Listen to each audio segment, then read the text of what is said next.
Let me share with you the terrible wonders I have come to know.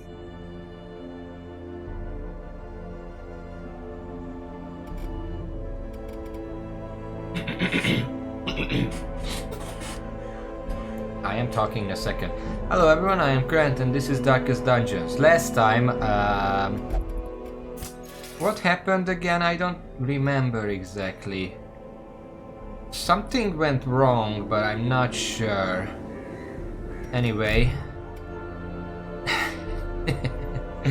Today, I'm still waiting for the incursion. And in the meantime, as my notes say, I planned to fight the Necromancer Lord, which shouldn't be that difficult, honestly.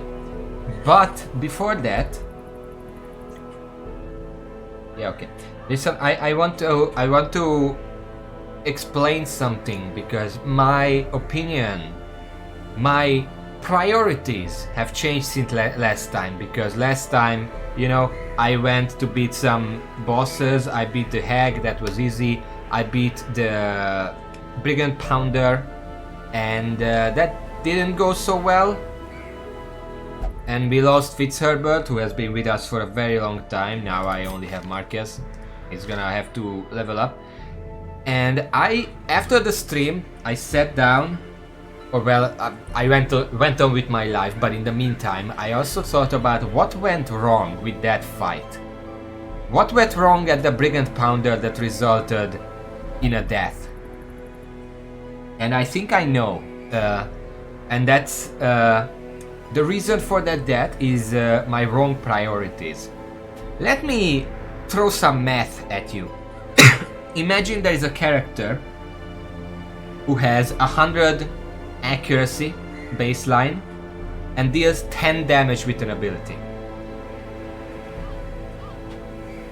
Then imagine you can choose to give them plus 10 accuracy or 20 damage.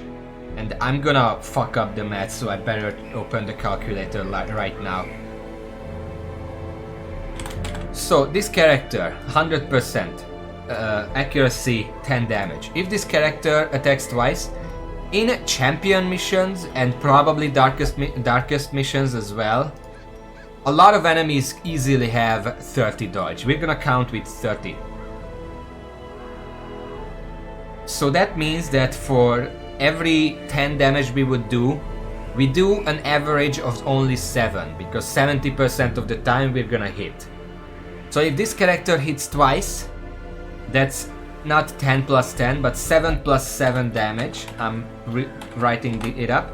That's 14 damage. If we give this character 20 more damage, 20% more damage, then they're gonna do plus 2 damage, because 20% of 10 is 2. But, and here is where I'm gonna need my math. 12 times point, that's 8.4. I'm gonna calculate the decimals as well. So that's 8.4 plus 8.4 damage total equals 16.8. There is a 30% chance with both of these attacks that they're gonna miss.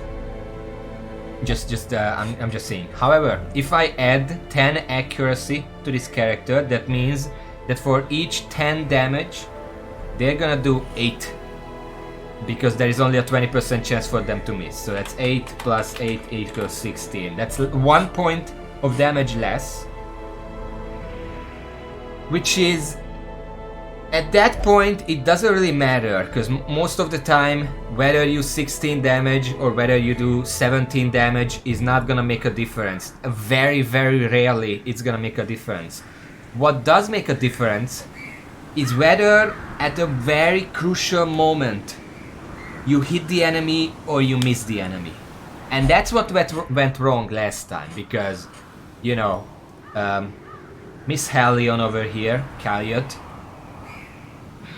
at crucial times, she missed the enemy because she only had an 80% chance to hit, because she had damage, but not enough accuracy. She has 10 accuracy here, but these are kind of low accuracy base melee attacks, so that wasn't enough. And she missed crucial abilities. She missed the Matchman, and that allowed the cannon to do one single giant attack at the start of the fight. It did not do that attack again during the entire fight. But that one miss meant that Fitzherbert died. And like 2 other characters also got very close to dying. I was lucky that only Fitzherbert died. Which means my priorities should be changed a little. Damage is fine, crit is fine, crit can be mathed out here. I'm not gonna because I'm not good at math. But accuracy should be priority. Because raw power never outweighs consistency. Because you can plan for consistency, you cannot plan for raw power that doesn't always hit. Which does mean that I want to look around again. And I mean, right now I can't really do anything better here. Because, yeah, the damage is fine, but this guy has 10 accuracy. And this girl has 10 accuracy. Which means that 115 is the base accuracy for most of these abilities. Yes, except the Yoth, which has a bit more, but that's a stun ability, not a damage dealing, so it's a bit less important. So yeah, that's what we're doing here, and I would love to see exactly how many trinkets I have that give bonus accuracy. I have 2 guaranteed, one for the Hellion, one in general, the Ancestor's Signet Ring. This does make the Signet Ring that much more important as a trinket, because it's 10 accuracy unconditionally. And 10% protection, that's just a nice bonus, but you know. And I kind of want to check if I have anything else that gives accuracy. I don't think... I mean, I have Hell's Hairpin, but it's a torch below 25 trinket. It's not gonna be useful for me. I have the Focus Ring, which does give 10 accuracy, but it also takes away 8 dodge, which is not good, because dodge is generally my team's most important defensive ability. Protection is very hard to stack. Dodge is a lot easier to stack, so it's better to just rely on that, and whatever goes through, the Vestor can deal with that.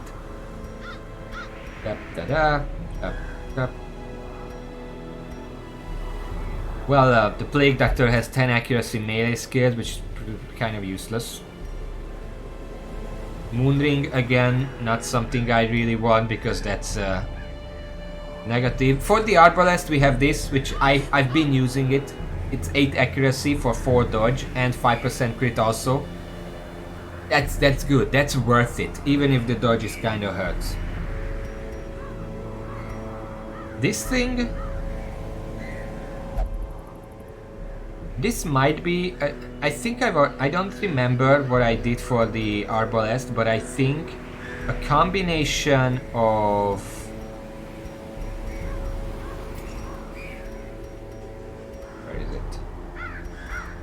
combination of the Wrathful Bandana and the Sniper Ring can increase all of the statistics just enough. It's a minus speed, but at this point we can handle that. Speed doesn't matter if you can surprise the enemy on the first turn. The Sun Ring is very good. It's damage and accuracy.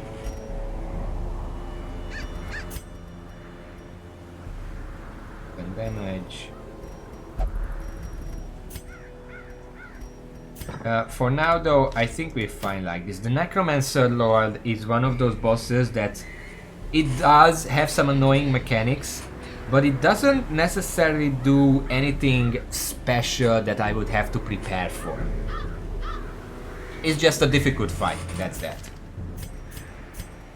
Quickly check around the abilities. Yeah, Clean Guns is fine because we're gonna be focusing on that for the most part.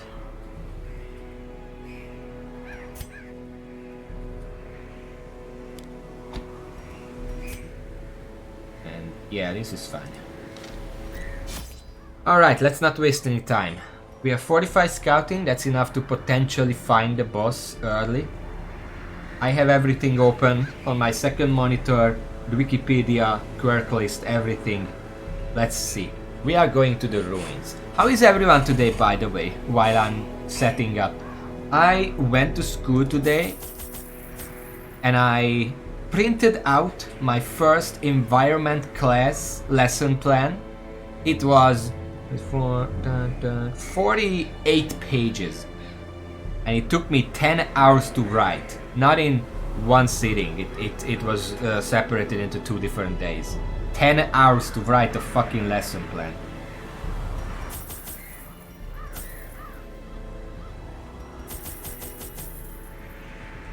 Anti-venom bandages.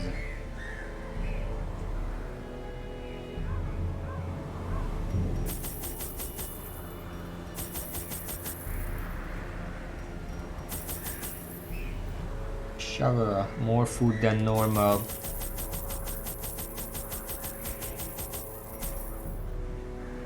Torches.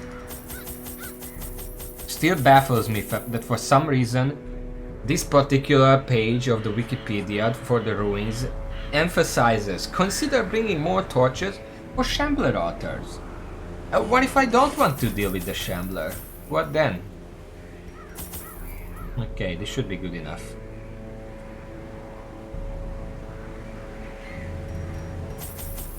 For the debuffs, I'm gonna take some extra.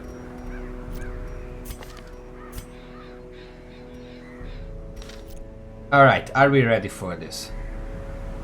Well, better be.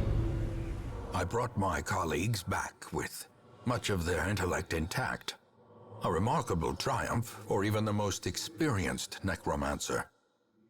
Freed from the trappings of their humanity, they plied their terrible trade anew. The dead reviving the dead, on and on down the years. Forever. That doesn't really end their story. What did you do with them? I guess considering that the ruins is like the seat of power for this noble family, I guess they never left and he didn't really do anything with them. A devil walks these halls. Only the mad or the desperate go in search of him. Well, which am I? Am I mad or am I desperate? I'm not really desperate. I mean, he gives a good trinket, but it's not absolutely necessary. Anyway, I see 4 areas where the boss could be. If he was here, that would make my job a lot easier. But most of these aren't that far away. But I should be fine.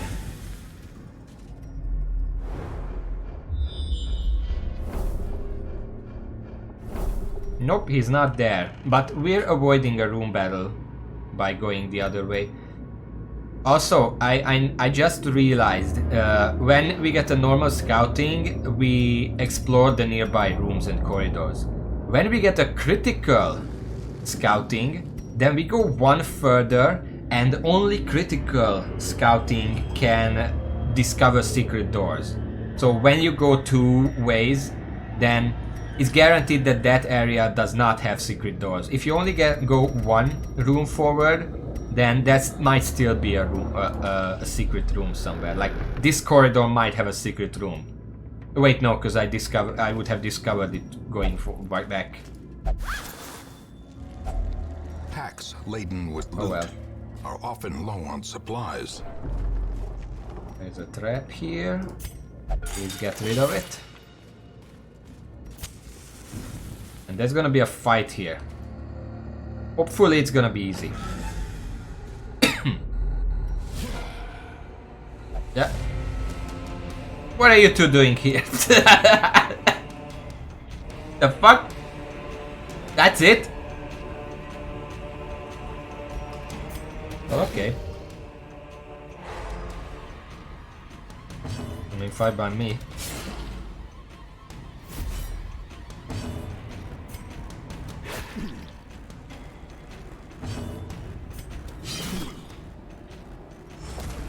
He's not getting a turn here at this point anyway, so I decided that I would rather do an AoE to get the CSC.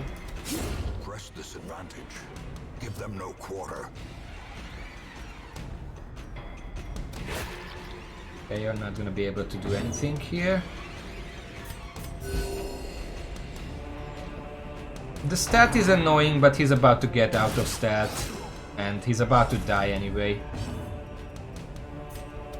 You know what? I'm gonna try to stun you and just keep everyone tip-top shaped if the Vestal gets a turn.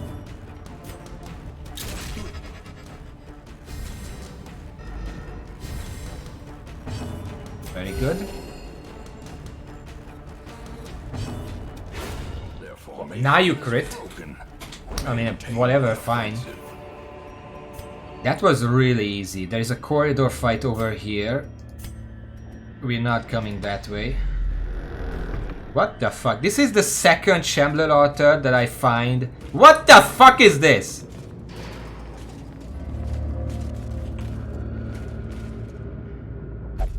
Yeah, I'm just gonna sit here for a while. This is this is an excellent thumb. What the fuck is this?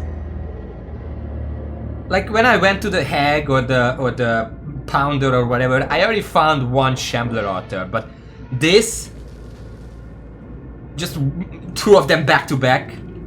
All right, let's go. I'm gonna take this as a bad omen, okay? I think that's a fair thing to say.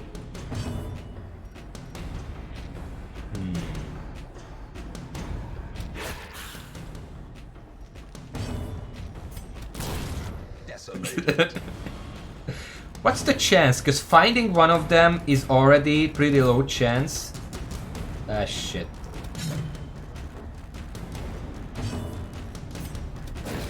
I'm actually gonna check. Okay, managed to stun him at least.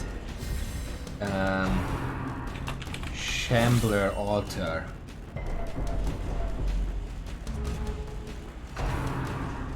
Only up there on corridors. Let's see if I can. Corridors. Yeah, can't see it. Darkest dungeon chance for Shambler altar. Yeah, I'm doing the fight in the meantime. Don't worry. Shambler's altar spawn rate from 2017. Let's see. Today I've been playing Apprentice Dungeons for hours trying to farm the last Ancestor Trinkets for the achievement, and I've only gotten one fight, and it was a 1% random fight. Not a single altar in 4 hours. Let's see.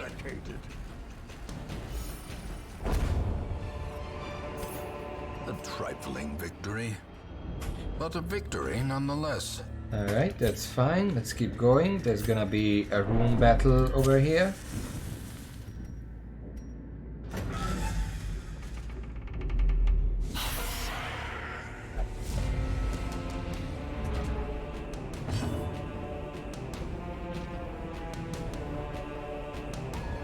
So someone here says they do spawn in lower level dungeons, and I just actually saw one recently, but my leopard decided to get all touchy with it. Is that even possible? I never had that happen, but I've been worried about it. Like if someone is very much into Adric stuff, can they interact with the shell? I mean, that wouldn't do anything because you need to use a torch on it to actually summon the Shambler. Just touching it doesn't do anything.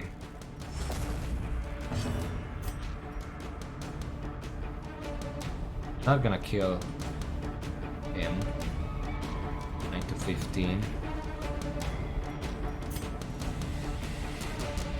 No, I'm just gonna kill this one. Because next turn, because of the speed, she would get a turn anyway. Yeah.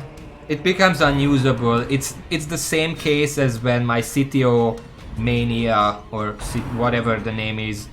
Characters interact with food curios, which prevents me from actually using the medicinal herbs on those curios to get food, and it jeopardizes the entire mission. It's the same thing, but with the altar. Da-da-da-da. Blossoms.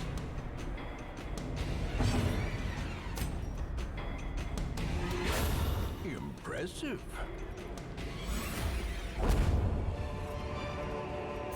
Success so clearly in view. Or is it merely a trick of the light? Is it a trick of the light? Okay, I think that's a... No, that's a normal one. The size of the circle always confuses me, because it's always very big, but it doesn't actually reveal every room it touches, it's just a visual. Yeah, Abomination Leopard figured against him as well. I don't know about that. Random rare curio. Like you noted, the only ships show up when you least want them. No kidding. Such as when hunting an herbalist when you just fought the collector with an antiquarian party. Murphy's Law side art do seem to be quite rare, but not as rare as randomly encountering them in the dark.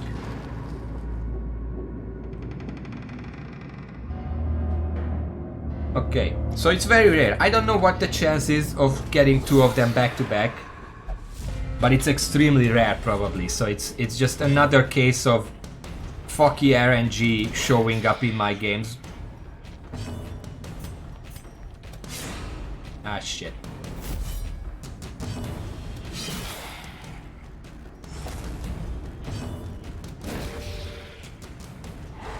As the light gains purchase.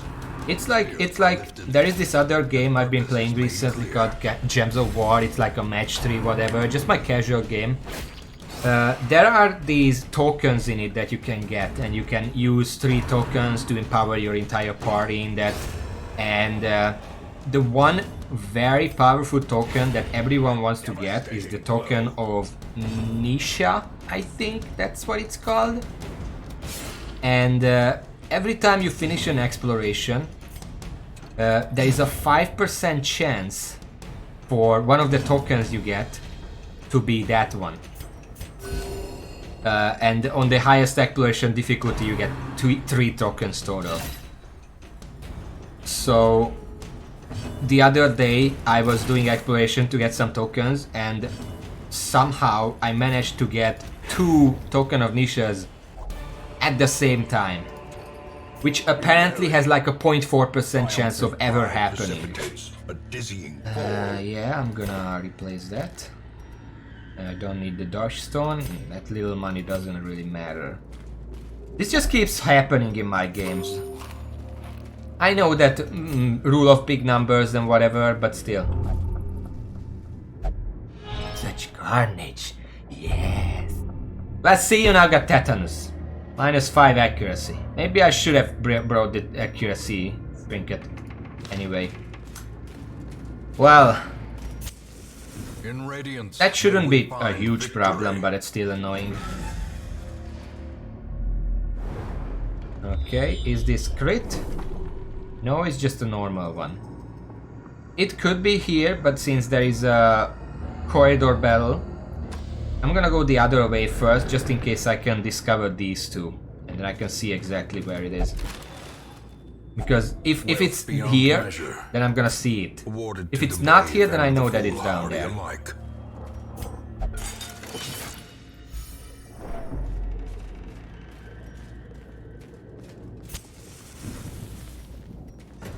There should be no fight here. Don't get a scout, sadly. What the fuck is that in the background? Like a purple crystal. Shouldn't we take that? That looks like one of those big crystals that worth a lot of money. 3,500. Well, I guess I shouldn't come here. I really need to get the scouting so I know exactly where the boss is, so I can camp. Yeah, we can only move in 2 dimensions. We can't go get the crystal. The match is struck. A blazing star is born. What the fuck is this? Bone bearer. I know low statistics. A bit of a high dodge, but we can get rid of that fairly easily. It kind of... I like the moving guy on the banner. But it kind of looks like the banner that a Crusader would have, so I would assume it's like a buffer.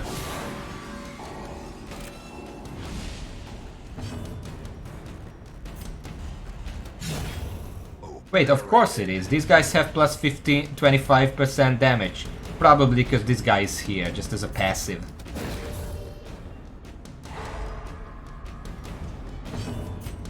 I kinda want to see what he does. I'm gonna leave him for last. The corpse still has the bonus, by the way. Defend the icon. Okay, so that's just a normal attack.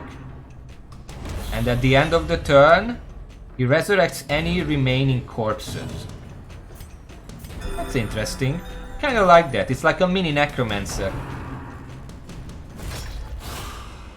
The ground quakes. Destroyed. I had to destroy that, but should be able to kill him before the next round. Yeah, I 2 HP left. Alright. Yeah, I like this. I like this enemy. Makes you think a little. Okay, get out of here, you cutie.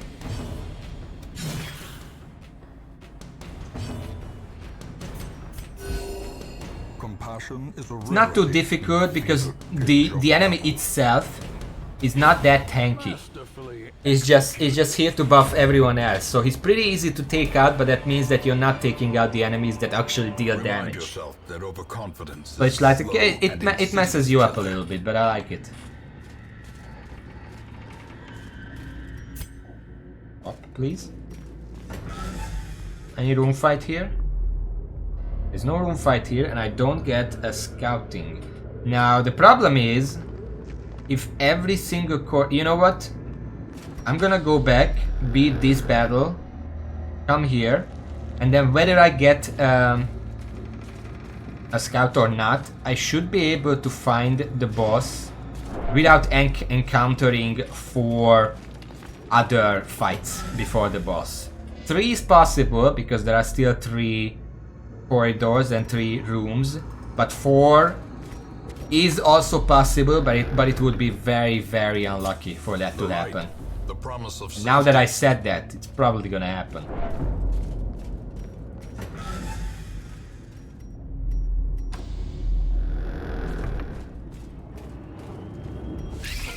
Ah, he just spiders. Alright. I can handle that.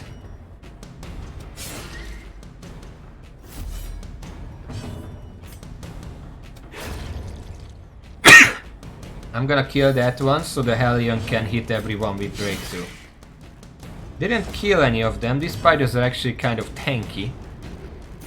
Can you kill any of them? You can. Nope.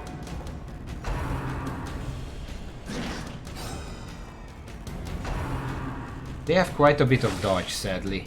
36. That's what I'm saying. Even if you have a lot of damage, it doesn't matter if the enemy has 36 dodge and just avoids your strike like that.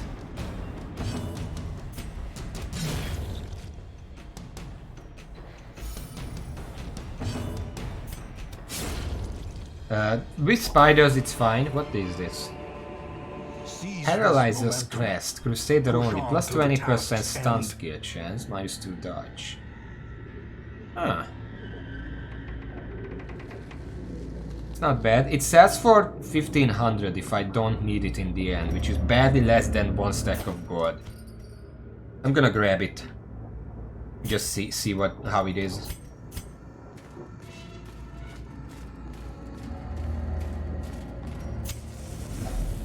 Sure.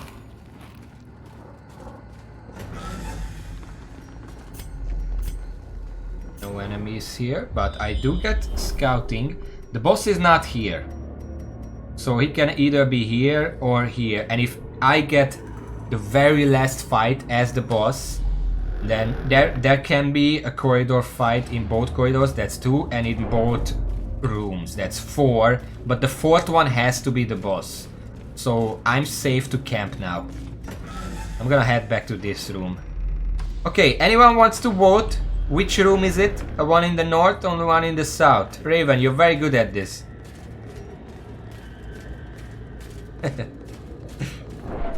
Okay, both of you say south, so I guess I'm gonna go that way. The path is clear. We require first- only the strength to follow it. Yeah. Huddled And together. I really don't Furtive and need vulnerable. any stress reduction, even Rats in a healing. Everyone is maze. maxed out, so I'm gonna save the money. Save the food, that is. Okay, first of all,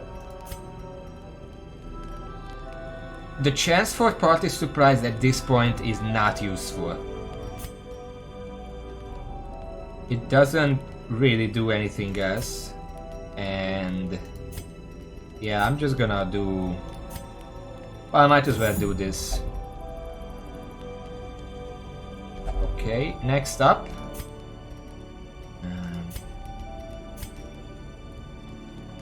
I'm gonna give the Highwayman some accuracy. The damage is fine too, but it's the accuracy that we really need.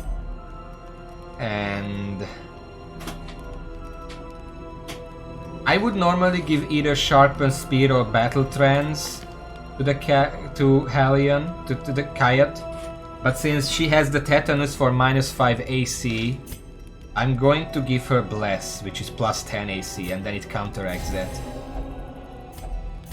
I can't really do anything else, but that's fine.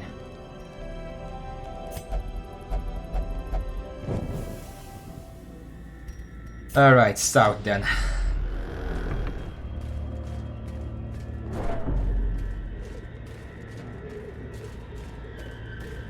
And if that's the boss, then I do want the Hellion in front and the Highwayman second place, because the Hellion has to be able to not break through, Swan Song or whatever it's called. I don't know where the boss starts. Whether it already has some risen stuff or it starts alone. If it starts alone, then it doesn't really matter either way.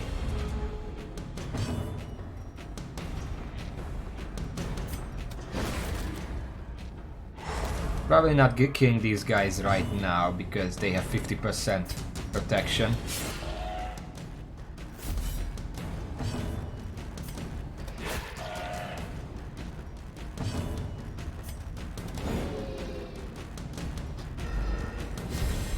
They also have 10 speed, so they're gonna move twice now.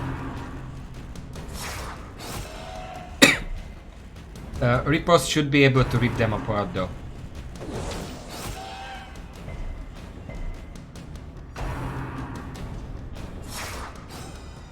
Honestly, these gargoyles are really not that bad. They have a lot of protection, but it's literally all they have to their name. They have very low damage, very low chances for the extra stuff, the move and the stun. And just generally very low health, considering that they only really appear in champion missions.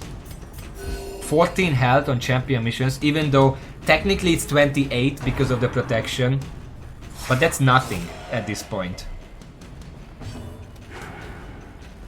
29 dodge, pretty high, and 10 speed obviously high, but the speed doesn't really help them at this point. Ghoulish horrors. A lot of money. Brought low and driven into the mud.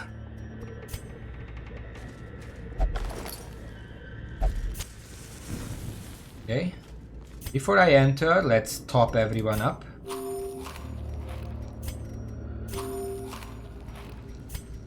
You two are fine. Okay, let's see if it's here. Oh, there he is! Fierce, It's a very long scroll to his name. made material. He has 200 health. Hard to stun, but not impossible. In fact, all of his resistances are pretty mediocre for this kind of area. 150. I have a 35% chance to stun him with this, but I don't think that stops him from raising the dead. It's only for his one action during the turn, not at the end of turn. For now, I'm gonna just hit him like this, and then... I don't know what that means. I think it's just stress increase.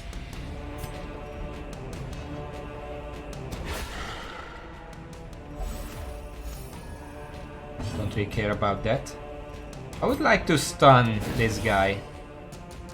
Because he can... Okay, that didn't work. Because he has foul warding. And that can mess me up.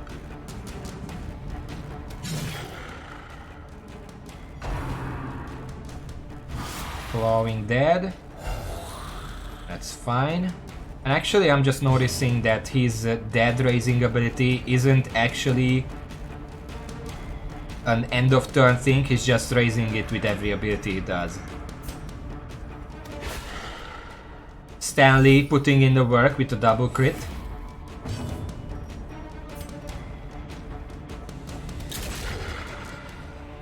Might as well increase that. Whatever it's called. God damn it. Okay, I don't mind that. I mean, I'm kind of hitting the Necromancer. Alright, well, we have to skip like this. Okay, got the stun. And then, oh shit. The Necromancer gets to go first, which is good, because now the Hellion can Iron Swan him in the back.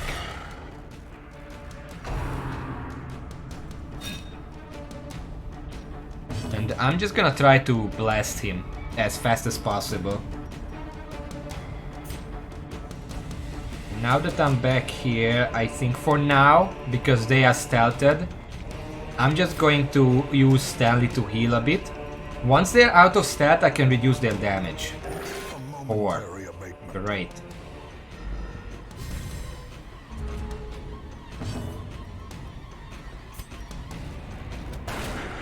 Well struck. And now the Ibeam is gonna stay in second position for this exact move. And the Hellion can Swan Song in the first spot.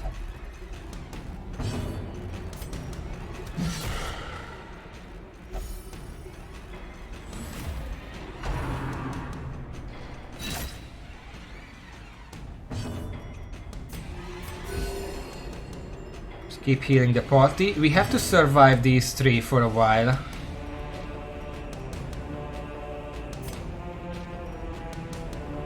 And I'm actually gonna reduce the damage of this guy in the meantime.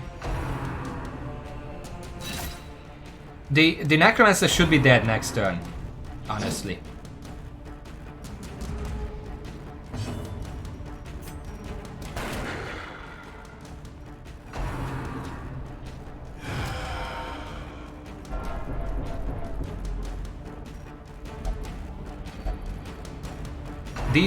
These quotes that they are saying are actually unique to each class, which is pretty interesting. Yeah, it's probably not gonna end here now that I think about it.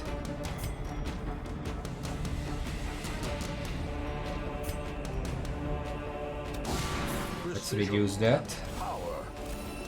That was dodge, that was the wrong move. Ah, shit. Okay, well, he's gonna die next turn. Guaranteed. Death waits for the slightest lapse in concentration. Rollin is in a bit of a hard position, but he gets the pleasure of finishing him off. And we don't have to deal with these guys afterwards, so... That was tight, but quick. That was 6 turns. As victories mount, so too will resistance. Yeah, I know. Moonring, it's probably gonna be useless, and Lock of Fury, which is kind of really bad, but we're gonna take it anyway. Stress mounted up towards the end there, but we managed to finish the fight before the Vestal would grow insane. And this is a total of 23,000 gold, 30 crests, a Dark Tambourine, which I'm also probably gonna sell, because I already have one, and Necromancer's Collar, plus 20% damage versus Unholy, plus 8% crit versus Unholy. Which again, it would be a bit better if it gave accuracy, but you know.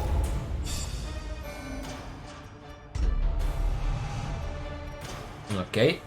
Resolution. Instead of always gambling, she now never drinks. And she's also stout. Replaced Slugger, which is not good. Adric Hater is okay.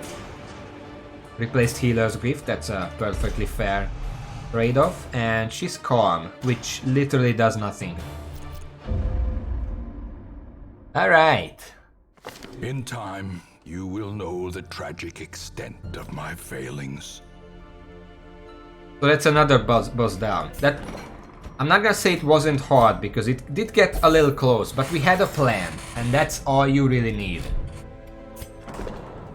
And some reductions. Loviet, what do you like to do? Bad gambler. Well, you're not gonna gamble, but you can just come here and think about things. Also, give me your trinkets before you lose them. Rolling. Nymphomania. Well, might as well. This is not Nymphomania. Sorry, Abbey. I keep looking for that here, not that. Okay. Luviatis Budzi, Marriage, Stanley. What do you like? Don't drink, don't cheat. I guess you're just gonna think about that. Boleyn, I am going to put her into the stress reduction, even though she's only 43, because I kind of want to bring her on the mission with Wolf. It's not gonna work if she's not available because of stress. I don't actually know what my team would want, what I would want my team to be for Wolf, because obviously I need Monshel. And then obviously I need Wesley. And then the other two are free, but I need someone who can reduce stress. So it's either gonna be a Jester, Newfmarsh, or it's gonna be Bondwill, the Houndmaster.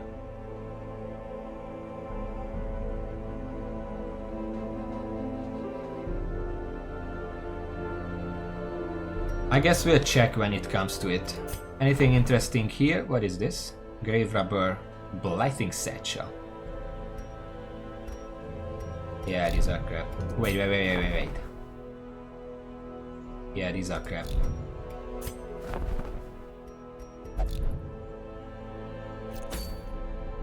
Okay, there is one boss left.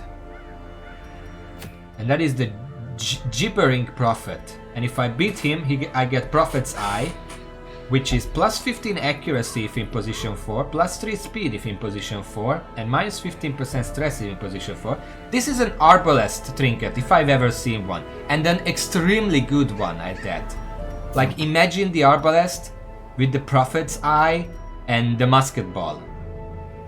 That is a total of 15 accuracy, 3 speed, 8% crit, 10% damage, and minus 5% stress. That is... It buffs everything she would want, and it buffs the most important things the most, like accuracy and speed.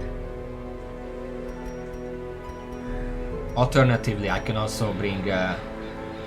if I don't want the critical, then the Arbalest only Bradfoot Bandana is also very good. But basically, Prophet's Eye is just an auto-include in the Arbalest kit. You just give it to her, plus 15, she's never gonna miss again. Like, look at this. Boleyn, yeah, give me a second. I know you're busy. I know you're busy being in a Brado, but come here a second. I need to show the people something. She has 115 base accuracy. I give her another, that's 130, that means anything with 30 something dodge is basically a guaranteed hit. The highest dodge values that I've seen so far, like the Madman with 46 or something, 80 something % chance that she's still gonna hit it. That's insane. Otherwise it would be like 70 something. I kinda want that, but at the same time the Prophet probably needs Monshel, because I don't know how much. Okay, you know what? Let's educate ourselves. Prop hat. Also, I should drink. The Prophet, first of all, the Prophet starts in the back because he has all those wooden planks in the way, but he has 115 HP, 27.5 dodge, no protection at very low speed. He has very high stun resist and impossibly high move resist. Everything else is pretty manageable. As for his abilities, first of all, there's team selection, Man-at-Arms, guards threatened heroes, has great protection, bonus to reduce rubble damage, blah blah blah blah. Handmaster can also guard threatened heroes with a dodge bonus to have a chance of completely negating the attack. Vestal, group healing, can consistently keep the party out of death's door if the fight starts going awry. Occultist, his healing on a good day can quickly undo damage from rubble. He can also stack damage debuffs on the Prophet to significantly reduce rubble damage, yeah. Shield Breaker, don't care. Leper, Intimidate is very good for damage reduction, and his main attacks are good against the pews.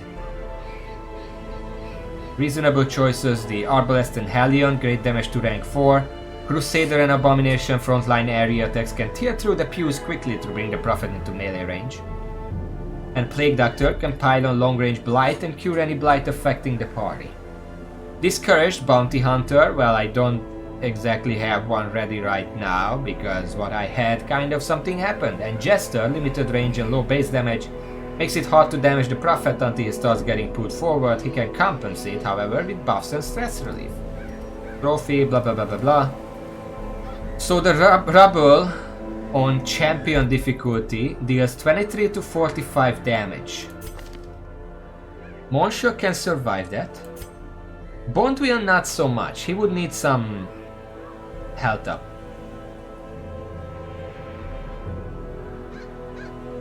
Then there is, you know, Eye on You, Fulminate, which is some blight. The Eye on You is a stun and stress. They deal very little damage. And I mean, the blight is bad, but not that terrible. It's 3 damage per turn. The only thing other that he does is the stun. 140% chance to stun. Everything else is manageable, so basically, if I can manage the rubble, then I'm set.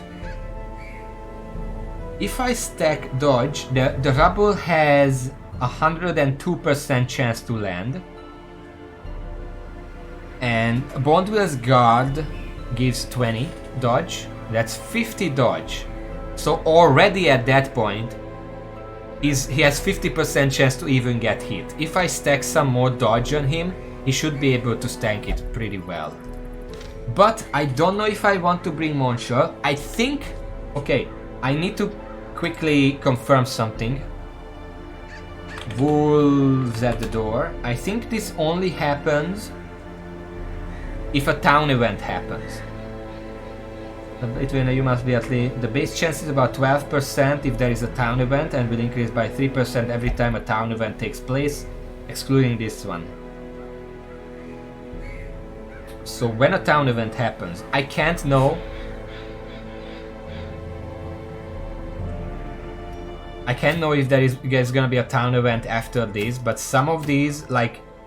There is guaranteed town event for some of these. Should I do the the Prophet right now? I think I can do it like this. And then 1 damage dealer.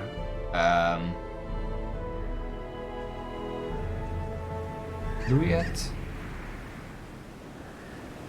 Who's a good damage dealer?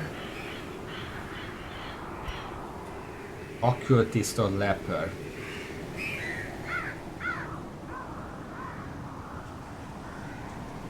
I kinda want to bring a Leper.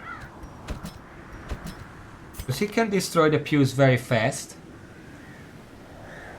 And he can reduce damage done to him. Or done by the guy. I almost feel, you know what I feel like? If I'm bringing the Leper for Intimidate, I could very easily bring Donger for the damage reduction. And just combine those. If both of them land, both of them last for 3 turns, right? Yeah. If both of them land, that reduces the potential damage to 12 to 23, and everyone can survive that.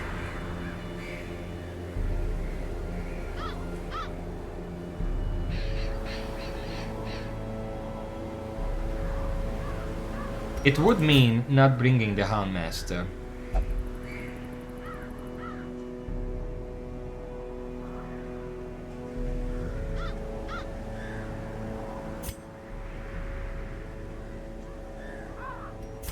Meanwhile, I'm also checking.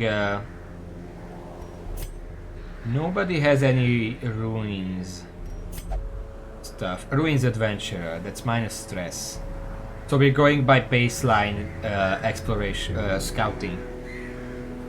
What do you say, Raven Verburner? Should I bring the Houndmaster for the guard, or should I bring Donger for the damage reduction?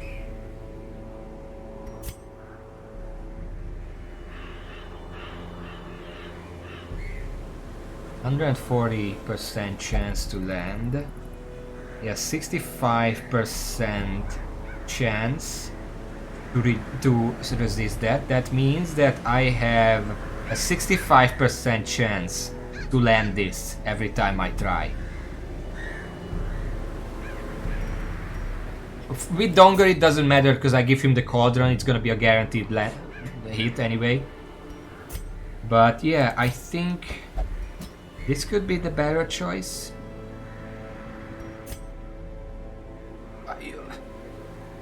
Do I even need Monshel at that point? Because Monshel also comes because of the guard ally. But if I'm reducing his damage to non-existence, then maybe it's better to just bring someone who can actually deal damage.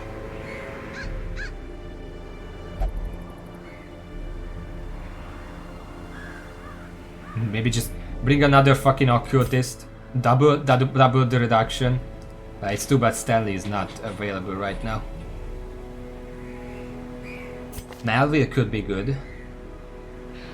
A stack on the Blight. And remove the Blight. Though I don't think that's really important with this boss. I could bring Dismas.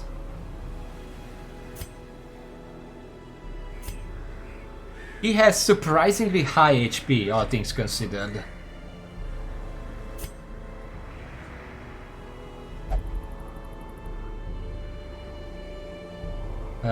Luviat has a lot better things like Ruins Tactician, that's 15% damage. Unholy Hater, that's another 15% damage. Yeah, I'm gonna bring Luviat.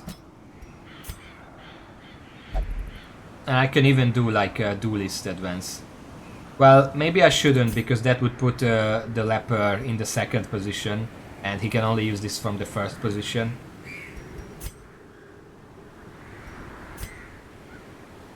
Yeah, all this looks fine. Alright. Maybe we'll do it right now.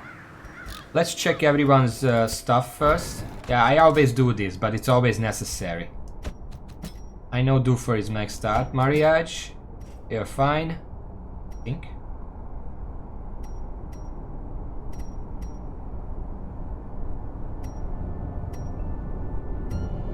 You know, if I really have a few turns to prepare, I can do like reduce damage, increase damage, my own damage taken, and then increase protection so they cancel each other out and then start blasting after that. Who's the last one? Donger. That's fine.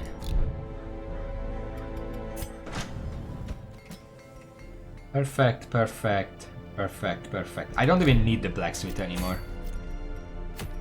Alright, let's see. The preparations. He has 27.5% dodge chance. So we can prepare like that. First of all, yep. That seems fine.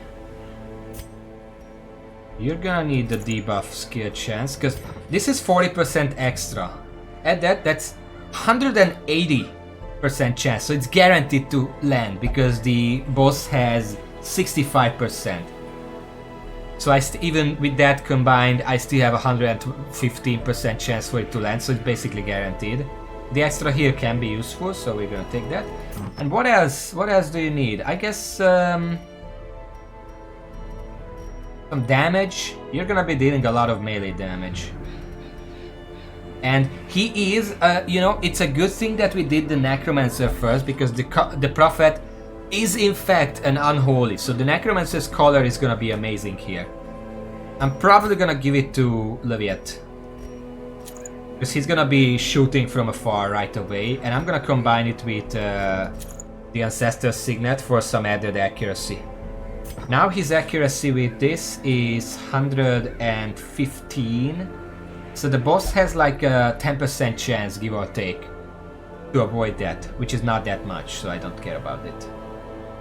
Yeah, that looks fine.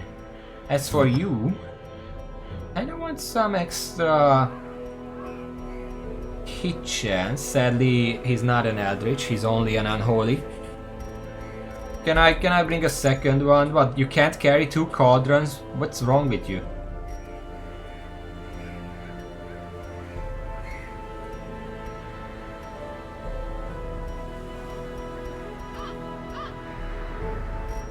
Well, let's check the leper first. He needs accuracy. Desperately. In fact, he needs that.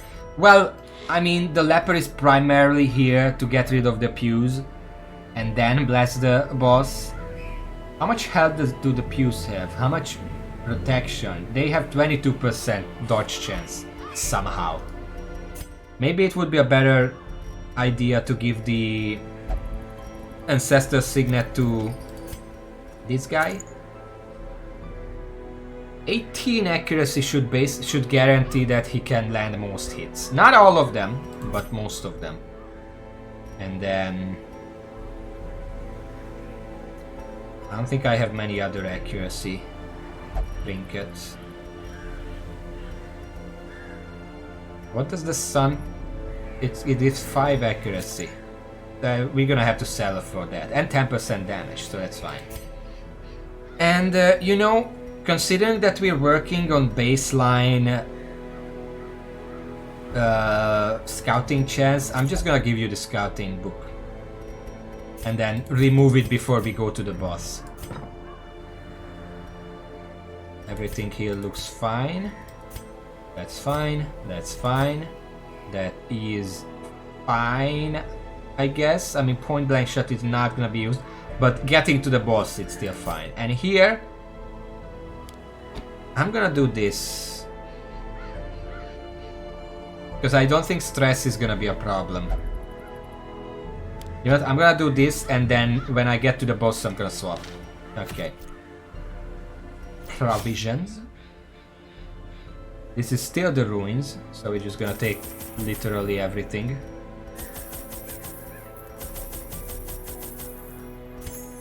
Wait, do we actually need... The Prophet doesn't apply debuffs, does it? No. Just stun and blight.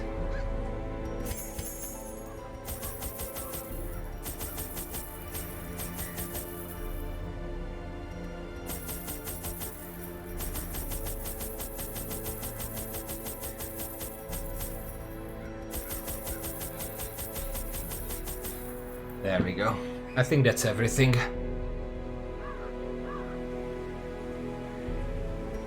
35 is kinda low, but this is the best I can do.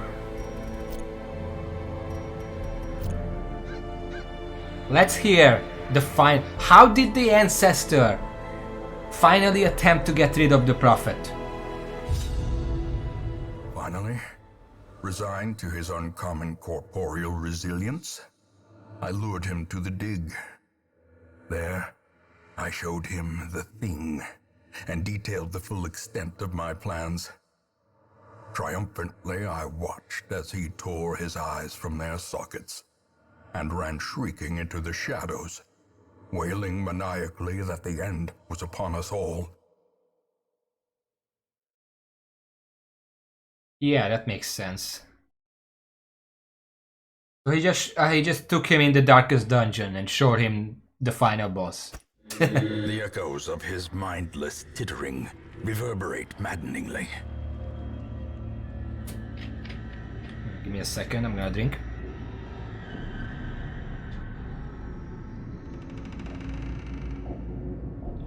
Yeah, because the ancestor knew. The ancestor knew that whatever is down there would make him go mad, but at the same time, if it has anyone else, nobody would believe him. Because of his past, you know. Ah, fuck. This is a horrible layout because the boss can only be down here. I have to go all the way around.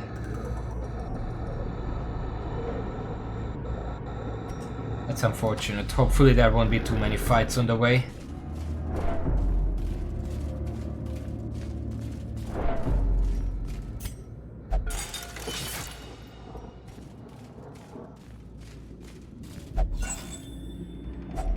Let's light the lucky torch. And get in there. You again? Also, I just realized something great. Yeah, I do have prevent nighttime ambush.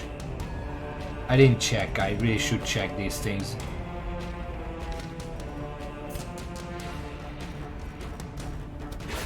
A singular strike.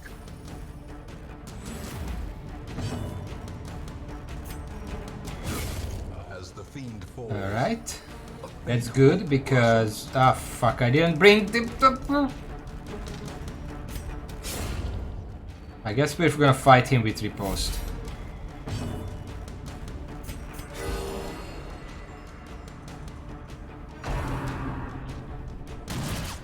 Oh, he's in the first place. He doesn't... He can't actually do anything about me. But I can't do anything about him. So I guess let's swap places because that's all I can really do. Oh. There he goes.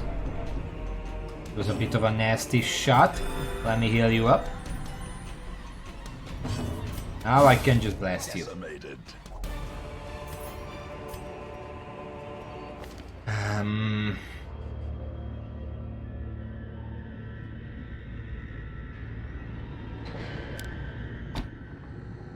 There we go.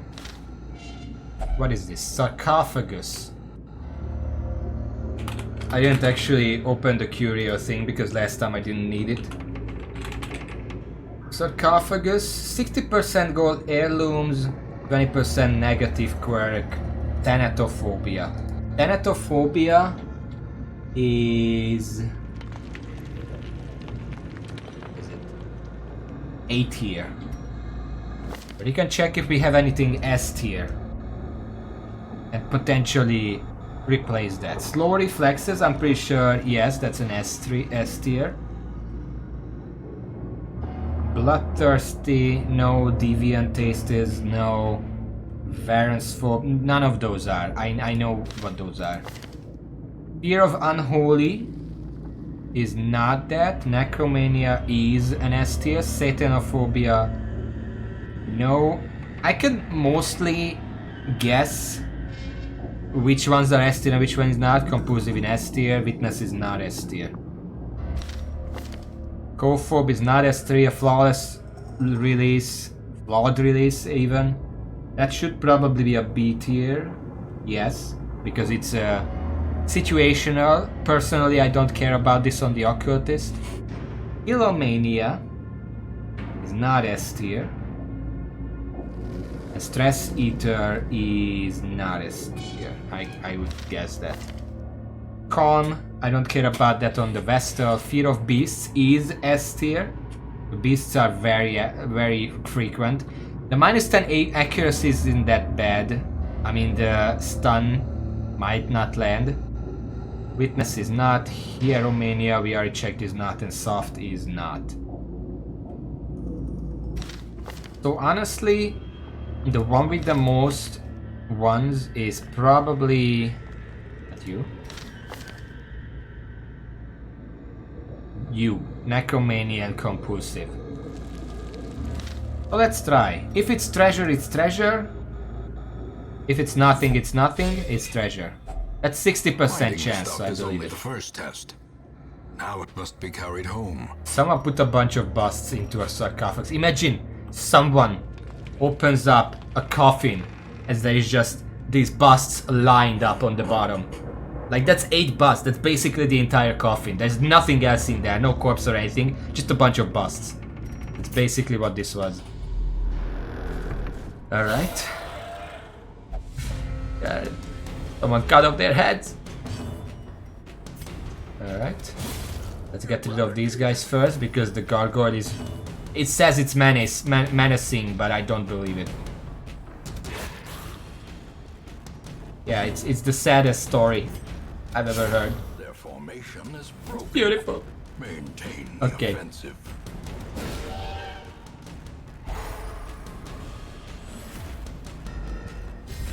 Yeah, stealth speed, so he probably gonna move first, yes. Gonna lash off the tail, that's 3 damage and a stun. Which is annoying, but... I mean, I'm gonna kill him this turn, so...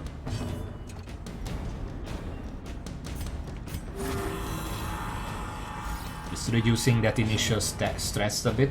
Ah, fuck, I can't actually kill it this turn. Because I'm in the front row. Well, now I could, but, you know. Lash of the tail for that guy, he's gonna avoid that. Don't start with the occultist. He's gonna fucking crit you back. He doesn't take shit like that. As victories mount, so too will resistance. I'm gonna throw out these 2 busts for some money.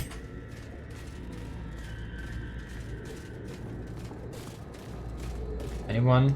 No? Is it worth opening? Loot negative cure claustrophobia, disease tetanus, or disease random. Medicinal herbs means I get a bunch of loot. I don't really have space for that right now, so I just move on.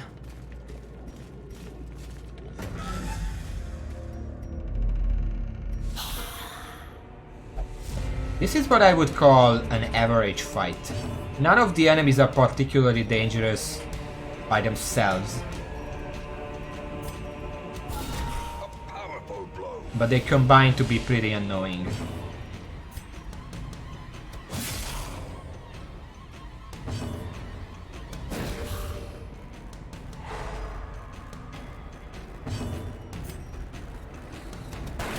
Yeah, I almost. Kinda wanted to kill him first try, but he has 2 HP left. Now he's gonna ruin my suit. How sad.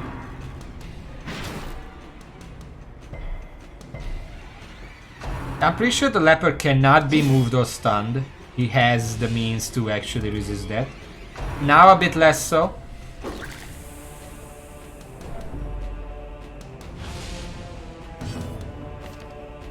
Yeah, now a bit less so.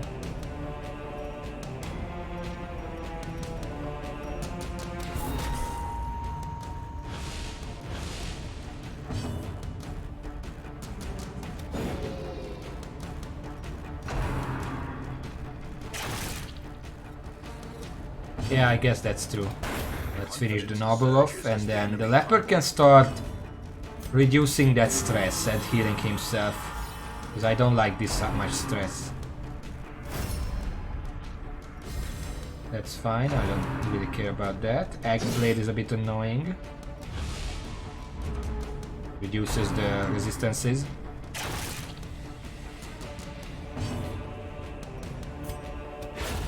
Continue the onslaught. Destroy. Donger. These fucking... Well, it doesn't matter what I hit because it's gonna hit the front line anyway. Probably should have reposted, but whatever.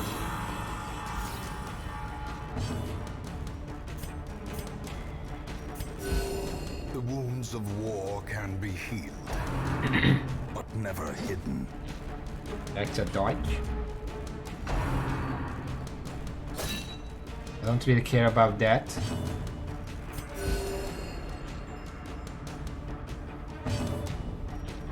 This time I'm just gonna comfort.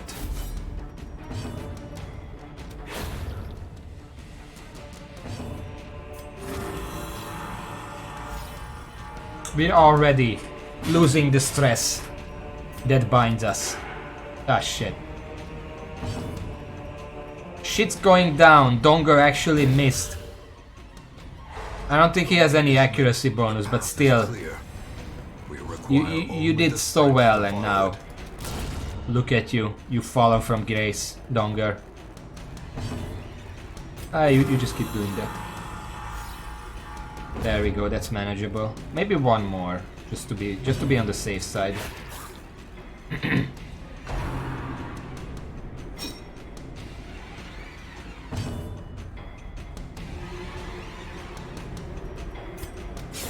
Or not. I'm just gonna kill him.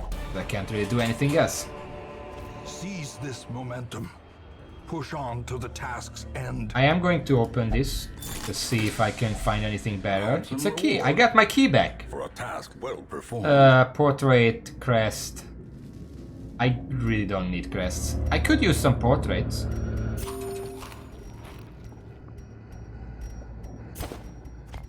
I don't have enough portraits, but I have done 300 something crests.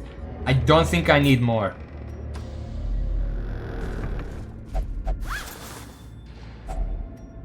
Oh yeah, also, go back to your place.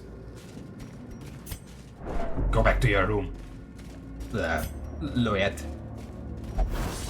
Oh, nice dodge. The match is struck. A blazing star is born. That was a normal scouting. We have a corridor battle coming up. Where is this? Alchemy table. I think I know this one. You can use a torch to increase light meter to 100. Which is like, okay. Or medicinal herbs for treasure. I'm not gonna deal with that right now.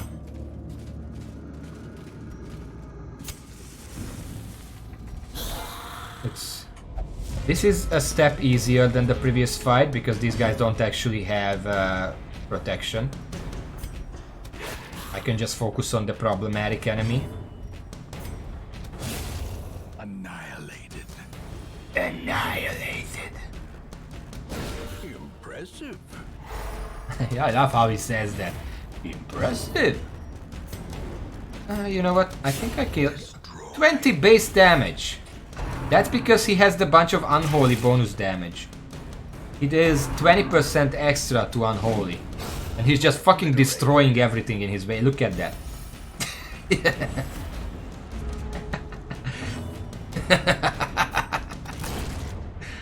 Take that, corpse!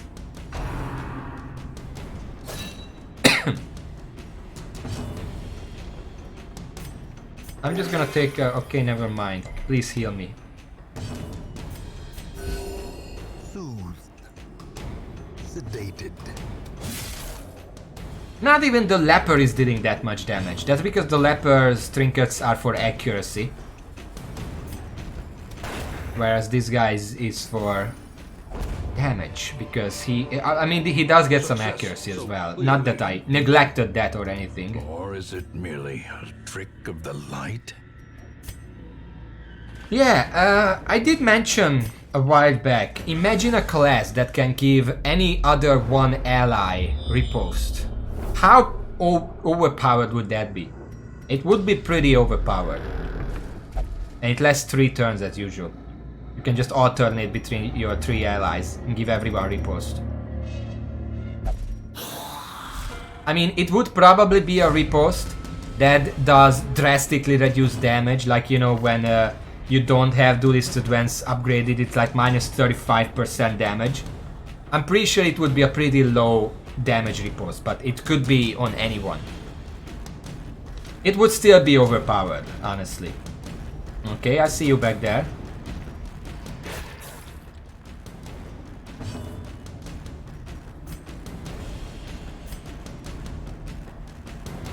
There's a little chance for this to kill. You know what? Let's do it. It was like a 50-50 with 71% chance to hit, but I would rather do that. Ah, shit. This is how you do it. I don't... What is that? That's an extra 20% and 10 accuracy. Oh shit. Well, A lot of good that did him.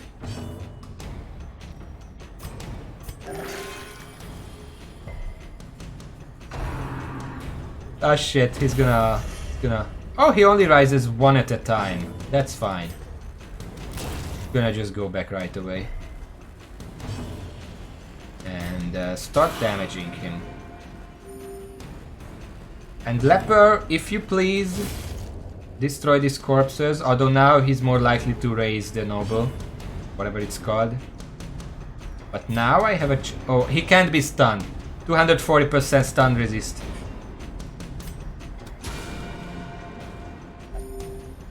I wonder if the corpse has less HP, does the enemy come back with less HP? That would be pretty cool, but I'm gonna destroy it still.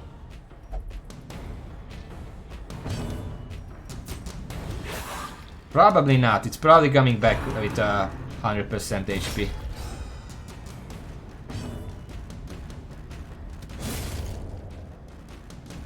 Okay, now what do you do? Now what? You smarty pants. I'm not gonna wait to figure out, just leave.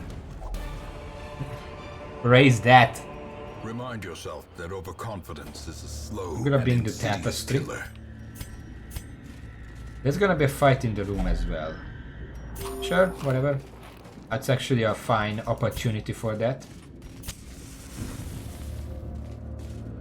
Anyone's curious about the urn with ashes in it? Decorative urn. A lot of diseases and stuff. Don't use shovel on it, because you get a guilty conscience. Holy water gives a bunch of stuff.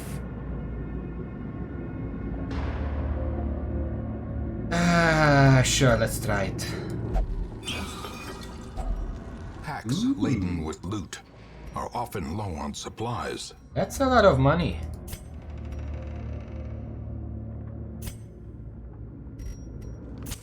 The light, the promise of safety.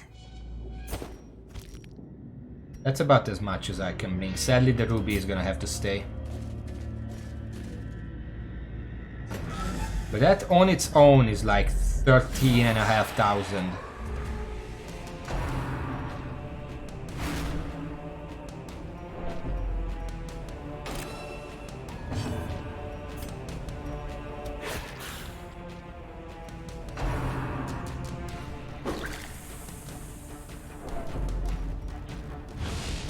This is the kind of team, that enemy team, that I really hate, because before I could essentially do anything, these guys already gave him 40 stress. I'm not gonna risk that.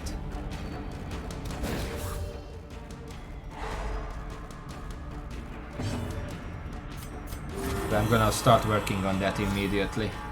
Because the boss also causes stress, and I'm not about that. Get rid of that one, the other is stunned, so that's fine.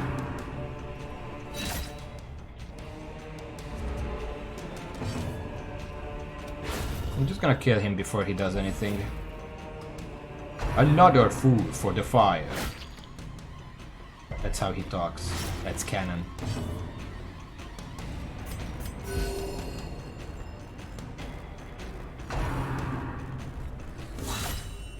Okay, that's annoying.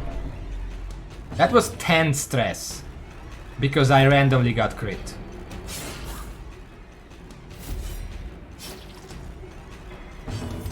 You'll survive the bleed. I kind of want to save it. Although the boss doesn't actually do bleeding damage.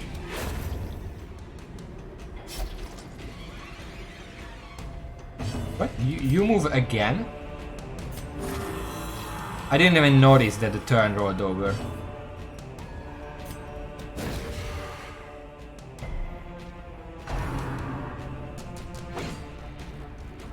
Good job.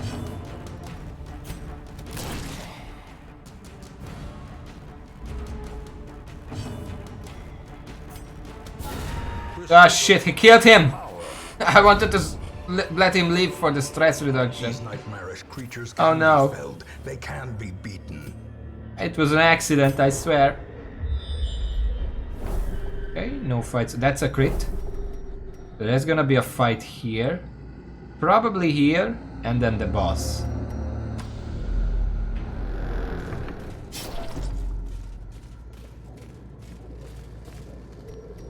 Walk into it.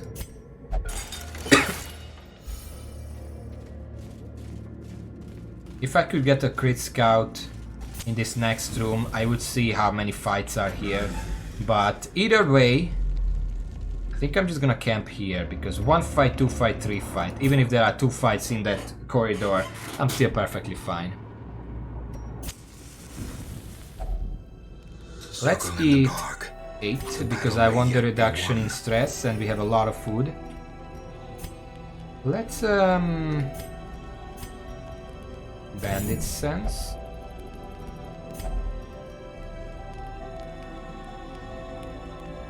Reflection is very good. It's gonna reduce the last bit of stress, give him accuracy and critical. And then damage 2 split, 20 melee, 20 accuracy. Well, I should have brought the range skill. I kind of forgot to change that.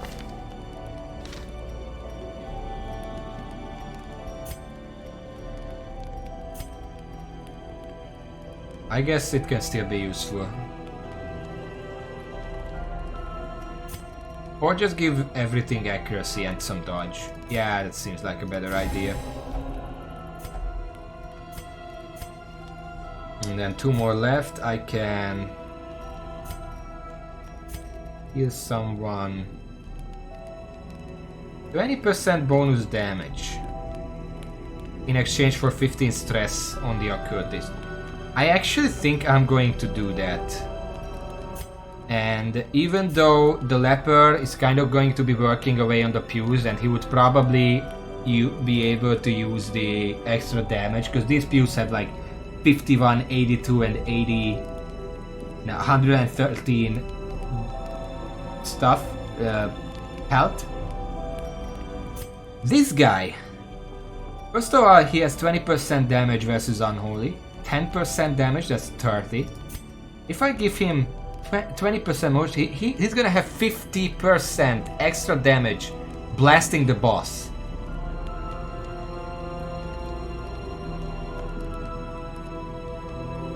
I'm thinking about it. Because 20% extra damage with these kind of health values on the carpentry is not gonna really make a difference. Like 1-2 extra turns. But I only really need to destroy the first 2. The third one with the 100 something health doesn't matter, because once the first 2 is down, the leper can already reach the boss. Nah, I'm gonna give it to you. Perfect.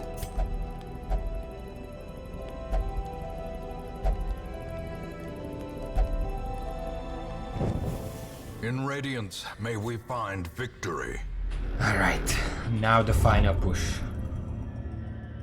It's a torch. Thank you for picking it up for me, but I would have picked it up anyway. Paid for in blood.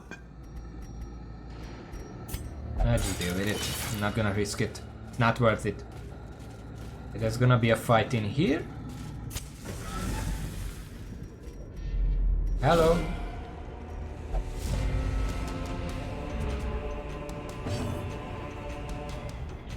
Has some protection, not too much.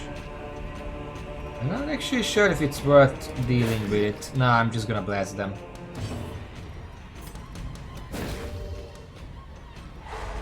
As the light gains purchase, spirits are lifted and purpose Look at is that. made clear. And that's without the 20% damage versus Unholy, because these guys are not Unholy.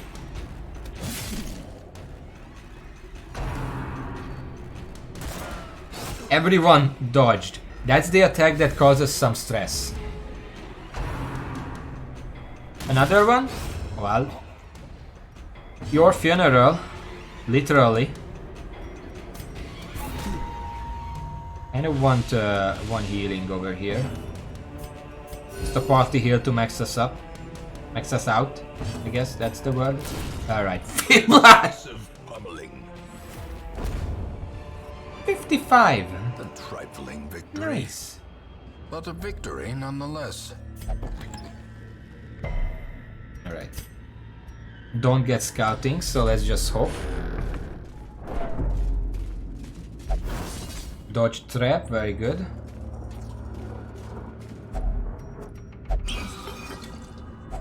Wealth beyond measure. Awarded to the brave and the foolhardy alike. I don't think I need the shovels anymore. Or the laudanum, but I'm gonna keep that just in case. Alright. Just to be safe. Because he's gonna be starting to try blighting me. I'm gonna give everyone some extra blight resist. Yeah, that was my plan already.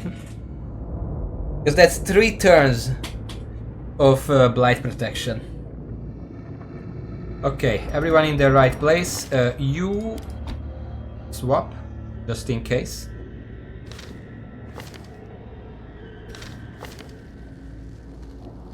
Okay.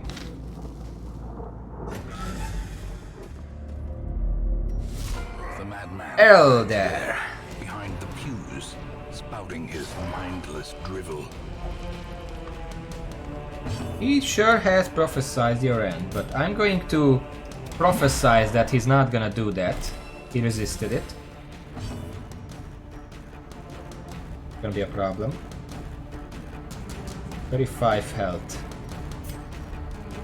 But you're not gonna resist this. The ground quakes. It's 20% less. It's not the best, but it's gonna have to do. Okay, how much damage is gonna be the pistol shot against this guy? 22. That's fine, that's like 10% of his health.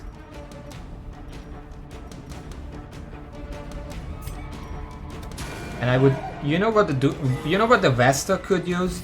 An ability that increases protection for one ally. Yeah, we resist that. That's the rubble. 19. That's manageable. That's entirely fine. Prognostication. It's bad for the Vestal, but otherwise it's fine. Let's keep stacking the damage reduction. He can't resist that. And I'm gonna try again with the intimidation. Okay, he has 73% reduced damage. Let's see how much that is. And meanwhile, you just keep shooting him. 37 crit, that's nice. We dodge that. Rubble of Ruin, let's see. 6 and 5.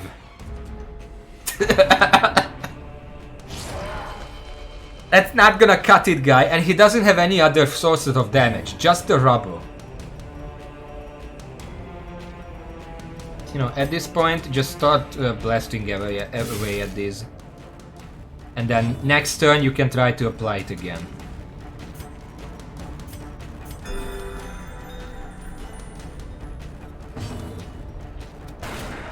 $37 again, that's consistent. And let's keep applying the debuff, I'm not gonna let that up. That's 93% reduced damage. The stun is annoying, but that's fine. It's still, that would have been like a 45 damage. If that hits.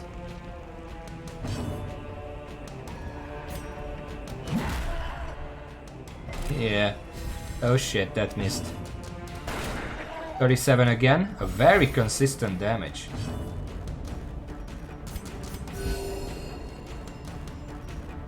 It's gonna be 73.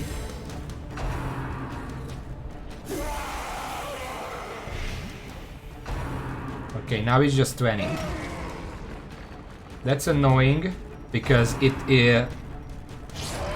You know what?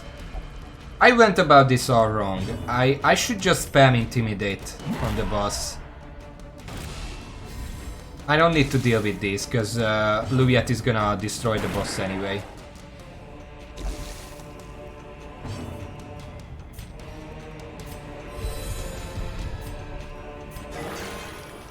A crit of 8. Okay, you might be in trouble.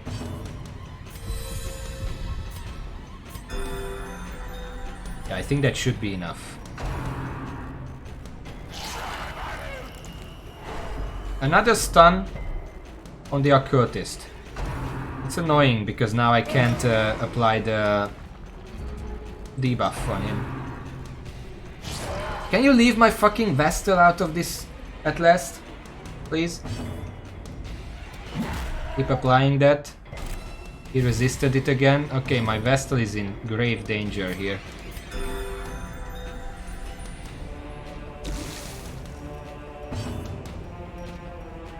Can you finish it off?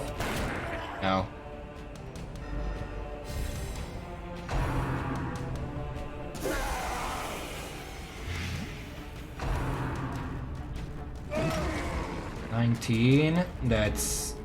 That's perfect. That's exactly fine.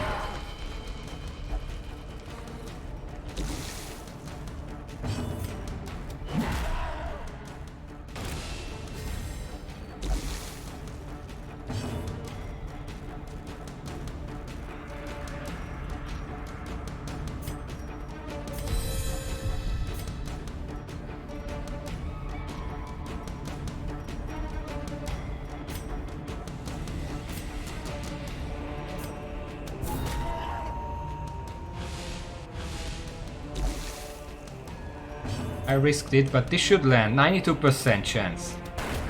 Okay. Did he foresee his own demise? I can't. That was closer than I expected.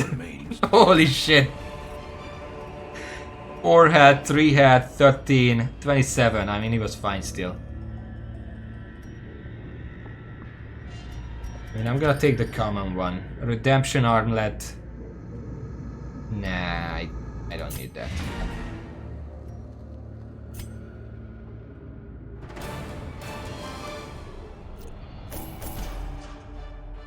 $33,000 gold, 30 crests, 3 busts, 6 busts, 3 portraits, a restraining padlock, I think I already have one, I don't remember, and the Prophet's Eye.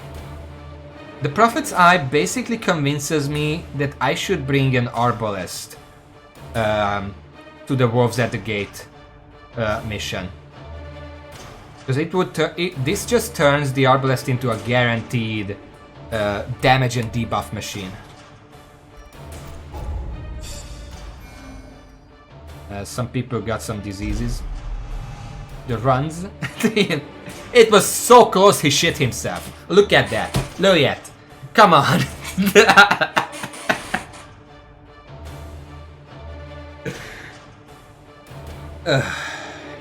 That's perfect. Okay. Ruins Tactician, that makes perfect sense. Replaced on guard. And Ruins Explorer, which also makes sense. And the Black Plague, which is gonna have to be removed immediately. I mean, all of these gonna have to be removed immediately, but you know. Oh, there it is! Sulfur in the air. The wolves are at the door. That's, you know, now I'm thinking it was a very good thing that I didn't bring Marshall to that mission in the end. Because now he wouldn't be available, he would be kind of at least a little stressed out. But yeah, I guess we have to do this now, huh?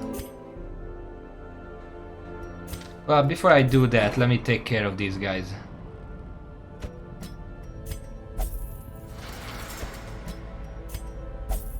There we go. Stress is actually pretty good. Okay, what about move, resist, bleed, debuff skill? This is basically 1 half of the cauldron.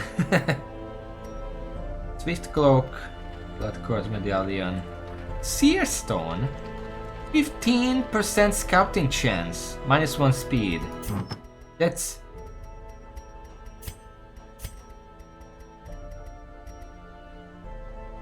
basically this, but specialized for scouting. The trap assumptions never really matters. I'm not really using that.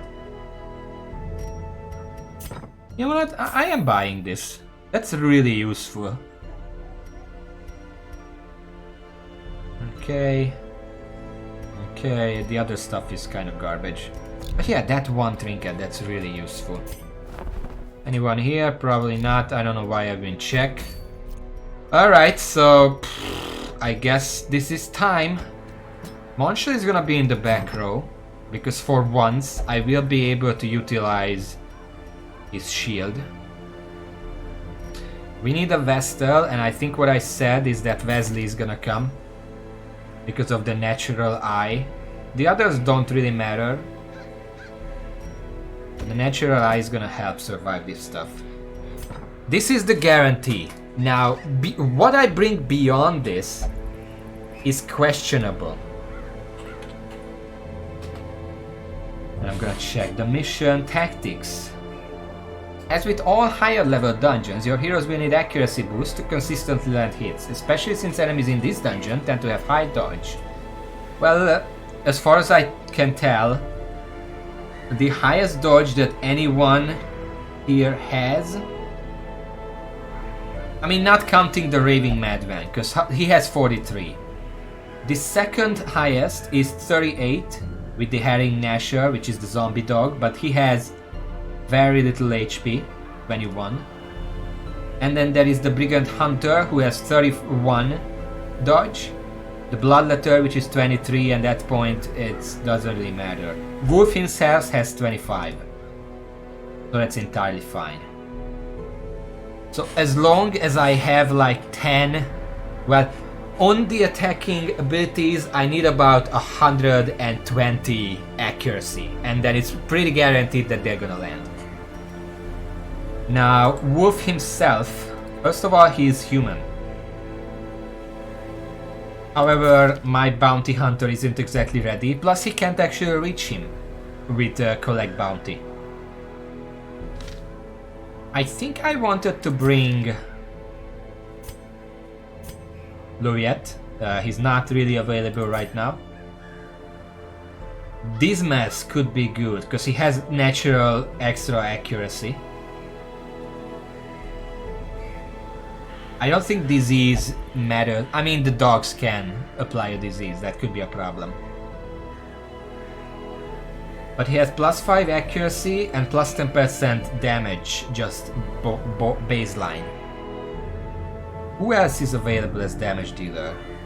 Wait, is there like a strategy thing? Preferred heroes, bounty hunter, bonus damage against the majority of the threats in this mission. Yeah, not happening. Highwayman. High speed and damage allow for consistency. Duelist Advance provides extra damage against a lot of incoming attacks, even better with 2. I do have 2 Highwaymen ready to go. I could do that.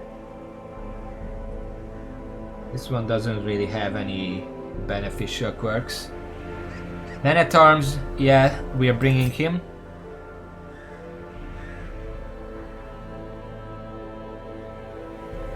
I don't really need the riposte here,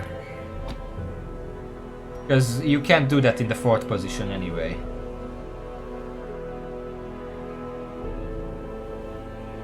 You can't use any of these in the 4th position, so I guess it's basically set what I'm gonna do here. Jester. Party buffs will be helpful for the fight, and he's also capable of relieving the high amounts of stress going about. Yeah, that's what I was thinking about. Occultist. His debuffs can take a lot of bite out of the bombs, and he provides mark synergy with a bounty hunter. Sadly, I'm not bringing a bounty hunter, but the reduced damage is true. I could use the same strategy here as I did with the other one, but the problem is the leper doesn't really have bonus debuff chance. And I don't think I have a trinket that just generally gives that. Debuff resist, yes. Debuff chance? Not likely. I'm gonna still look it over, because if there is a strategy I haven't considered yet, then it's better to consider it.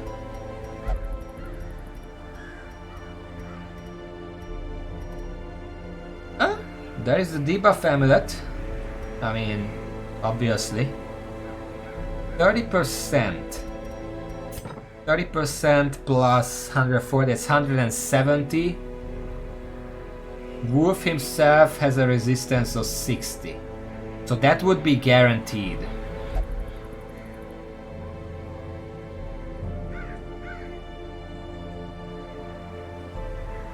Ironically, the bombs that he throws deal the exact same damage as the champion Prophet's Rabu, 23 to 45.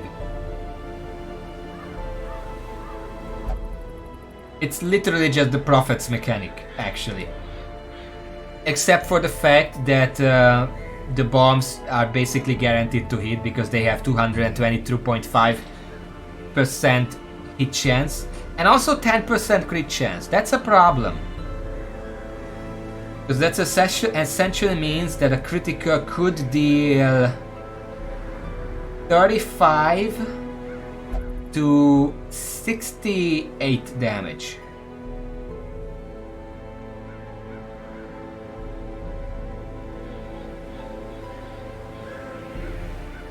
But then that's why you want the Man-at-Arms, because if he can take every single blow, the 30% protection is precisely enough to reduce the crit damage back to normal damage. Because, you know, if you add 50% to 100%, that's 150%, and a third of that is 50%, so it goes back to 100% with 30% reduction.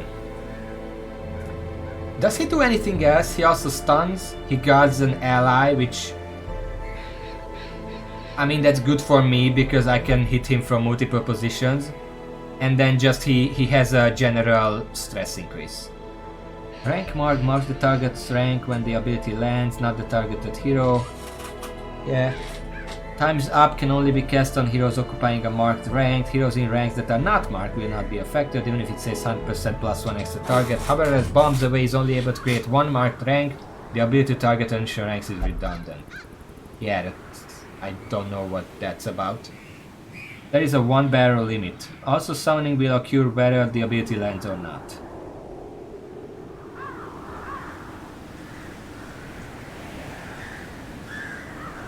His resistance to stuns is 100%, so he can in fact be stunned, although it's kind of unlikely. Okay, guys, I've been planning for this mission with the fact in mind that Man-at-Arms is gonna take every single hit. But if I can increase Mariage's debuff chance to basically 100%, that means that if I have, for example, just as an example, something like this, and these two guys are only ever applying the mark, then the boss basically does no damage. The healer is here for whatever other enemies the boss summons, and then I can have one ally, one character, one ally, who just deals damage. That's one strategy. The other strategy is doing it like this, and then bringing two characters that can deal damage. I can still bring Mariage, because he can deal with frontline enemies, and I can bring Dismas to deal with long range enemies.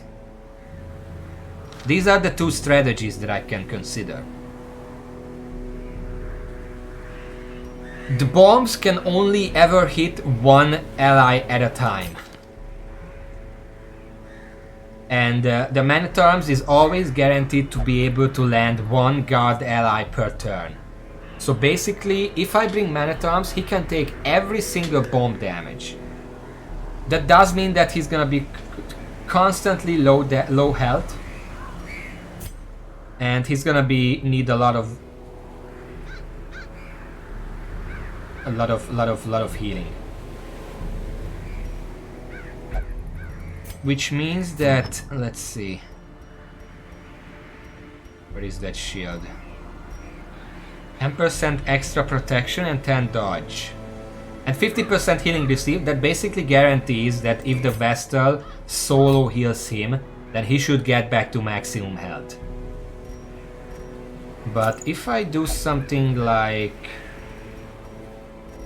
this, then he's guaranteed to survive even a critical and then be able to be healed back almost immediately.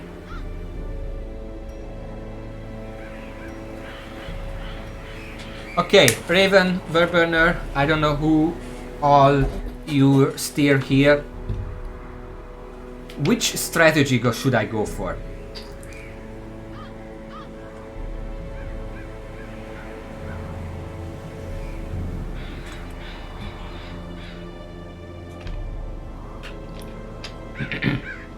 You say man-at-arms?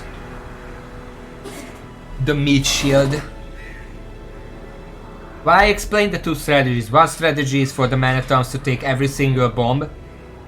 The other is to do what I literally just did to the Prophet, where a leper and an occultist just keeps his damage low.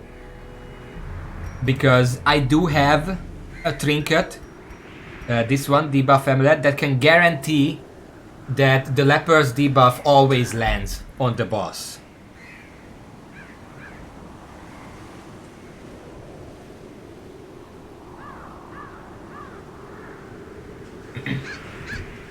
The only problem with that is that the Prophet was alone.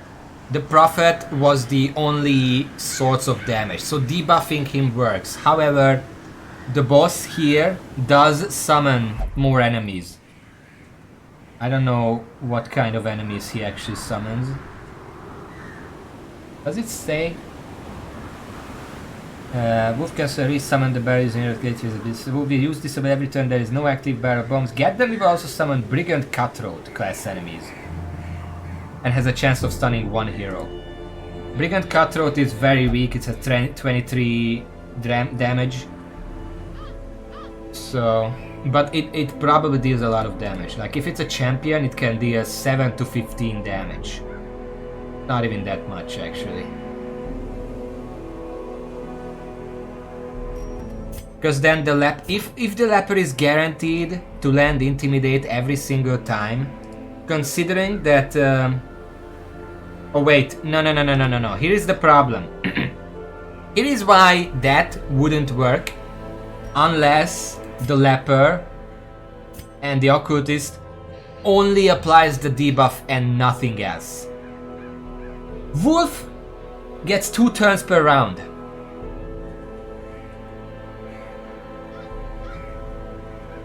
Which means that whatever debuffs he has on him lose 2 turns per round.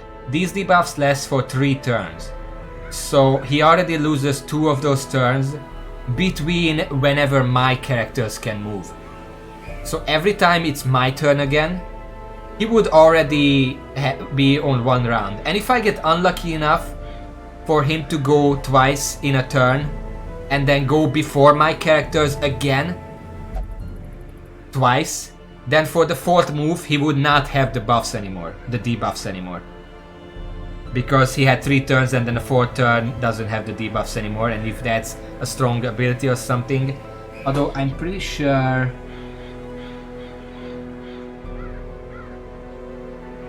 Yeah, summoning the bombs and blowing them up are automatic abilities, like he summons a bomb at the start of a turn and then destroys a bomb at the end of a turn, but between those he still gets 2 rounds. So usually, yeah, my occultist and my leper would have to do that and nothing else, whereas if I do it like this, then Monsieur can constantly protect an ally, the Vestal can constantly heal people, and probably reduce the dodge, just to make sure it lands. Wolf has 20% dodge chance. You know what? I don't need that. Fuck that. I'm still gonna bring it because there will be enemies that are started on the way there. And then these two can just focus on managing the enemies. Like the leper can probably destroy the summoned enemies in one go, and the highwayman can just focus on Wolf and nobody else. I think that's actually better. What do you think, Verburner? I don't know if you were listening or anything. This is fine.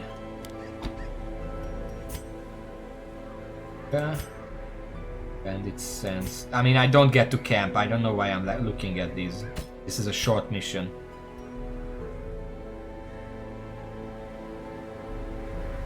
Well, the Man at Arms is not gonna be able to do anything else, so any other ability is pointless here. Every one of those is maxed out, and the equipment is also maxed out. So this is what Monsieur is gonna get.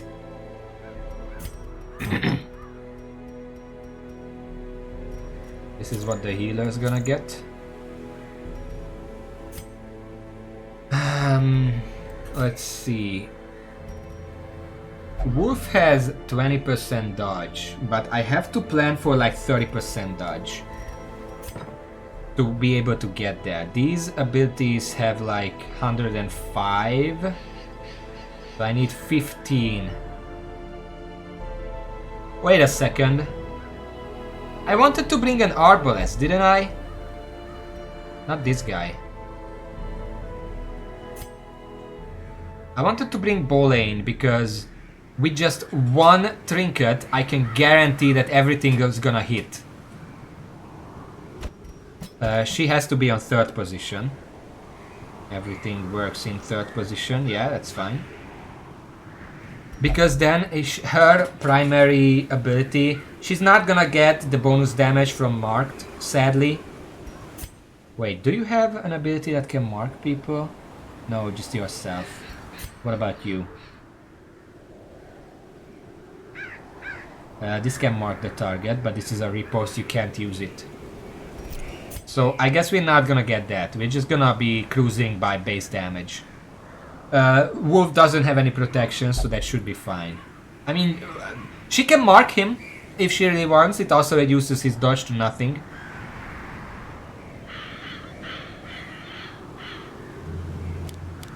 I think I'm gonna start like this.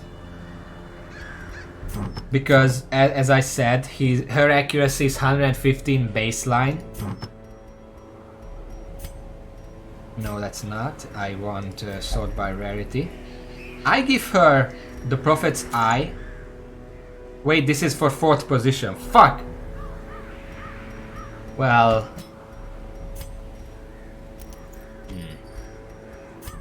Which is more important? Which is more important? The Arbalest having all this stuff? Or the Man at Arms having all this stuff? I guess the question is what's easier to replace?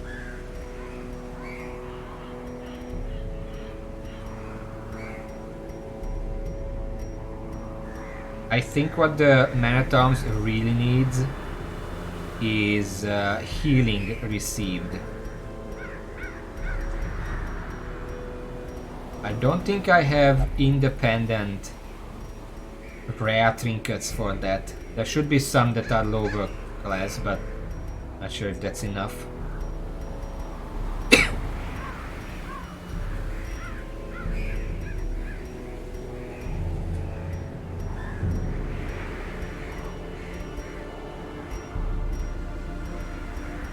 No, I don't have any of like that at all, and I probably don't have protection ones either, except there is one, this one. 25% protection, 20% stress. The stress is too bad. I can't do that.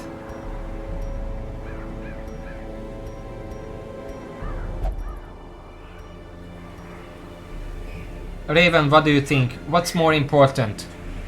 Man at Arms, Guardian Shield, 10% protection, 50% healing received, 10 dodge. Or the Arbalest Prophet's Eye. I mean, 15 accuracy could be overkill. I probably don't need that much accuracy. What's the alternative? Yeah, I know that, but I'm pretty sure Monsieur can survive. That's no problem. The problem comes from the healing not being enough. It still might not be enough, to be honest. But yeah, I probably should stick to the shield. I'm not gonna use the Prophet's Eye, but I'm gonna look around. to see if there is anything else that gives a lot of accuracy to range stuff. That is the Ancestor Signet, that's 10 accuracy, that puts her at 125. That's already guarantees that she hits most things. And it's gonna be about 80% chance to hit the Raving Madman. That could be enough. But let me just look over a bit more, because I think there are a few more. 8 accuracy minus dodge. That's a bit more risky. It does give 5% crit.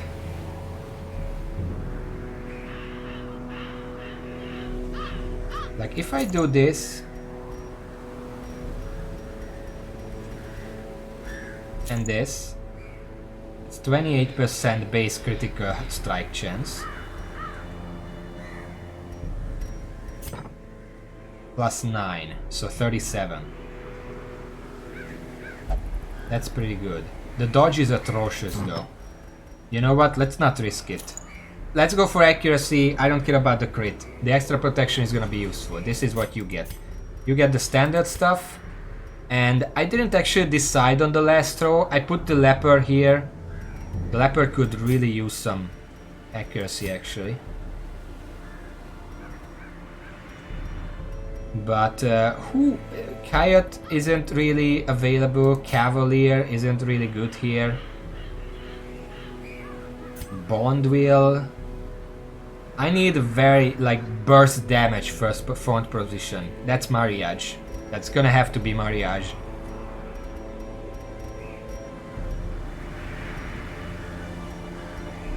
What was your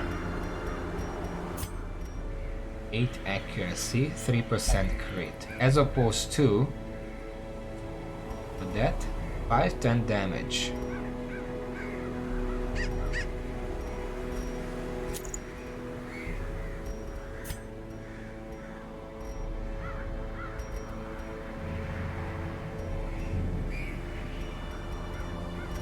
I almost feel like this is fine like this. 5 accuracy. That precisely guarantees to hit Wolf, and the worst enemy, the Madman, would have like a 74% chance to be hit. That's a bit low, but it could be okay. And it's 20% extra damage. The alternative is of course... Sorry I'm spending so much time here, I just want to be perfect, because whether I win or lose here, I'm gonna lose someone. The other possibility, where is it?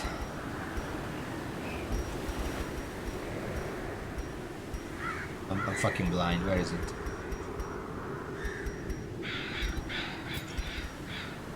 There it is. 8 accuracy, but that reduces the dodge.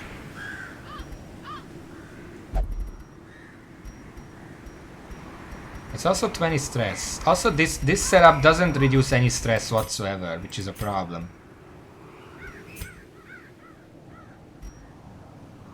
But I don't think I have any character that can actually reduce stress while hitting up the front line.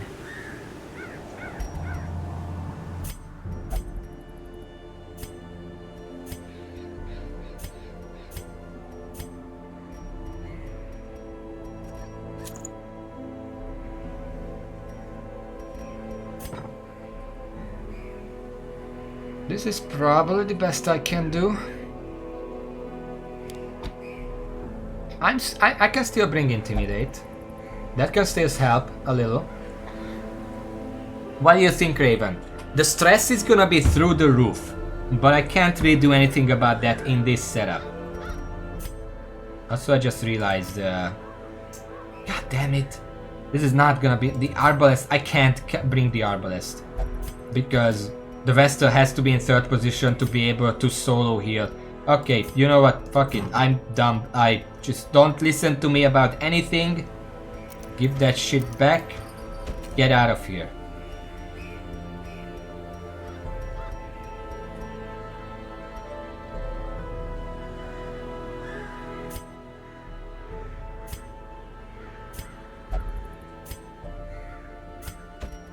Dismas, if you die here, you were a hero.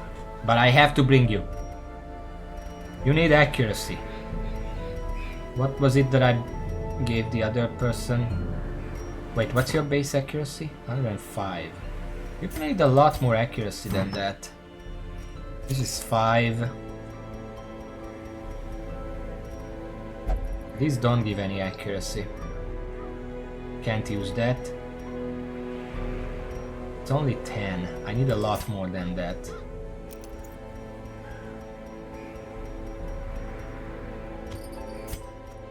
Like this, it's 20. Oh well. I kind of have to do that. But then what do I do with you? If I put that's 103. A lot of things will be difficult for you to hit.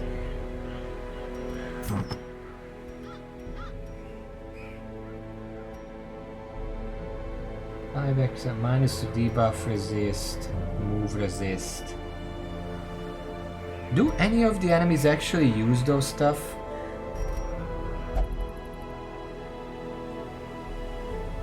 Well, Wolf doesn't.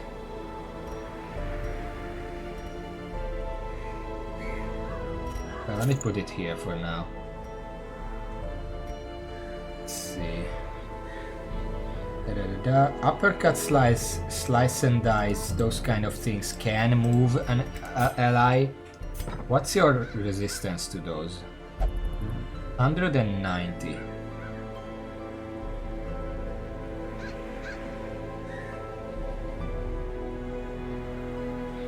The Brigand Cutthroat on champion difficulty has a 140% chance. 140 is a pretty safe bet for these. But it's a 40% chance to move and 50% chance to debuff. Whereas without this, it would be 40% chance to debuff and when... no. Dumb. What? 20% chance to move, 30% chance to debuff. And I'm reducing that for a while.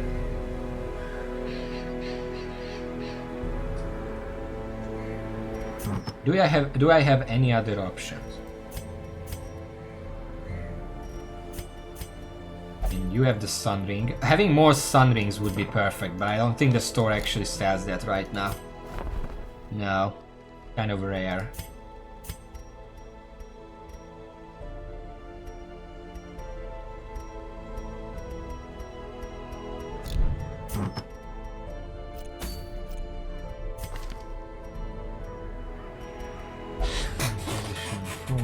Is there like a something that increases accuracy when in position 1? I mean, this increases accuracy, but it also reduces dodge.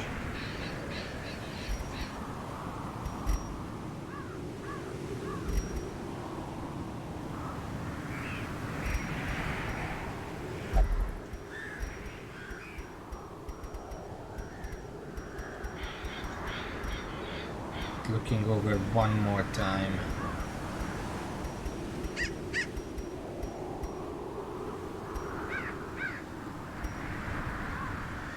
Minus 10% stress, plus 4 accuracy, minus 4 dodge. At that point I might as well just bring this.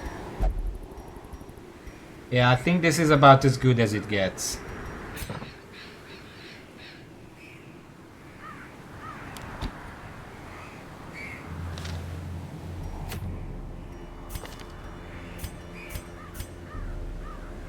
Oh god. Well, no time like the present. There is a map somewhere here. Like the Darkest Dungeon Quest, Wolves at the Door has a static map and the mission will always be the same. There are no curios requiring the use of items, so you can save your items exclusively for in-battle use and torches. Hello Boob, welcome to the stream. I'm about to fight the wolves. Bring all the shovels available, a lot of obstacles to clear. How many?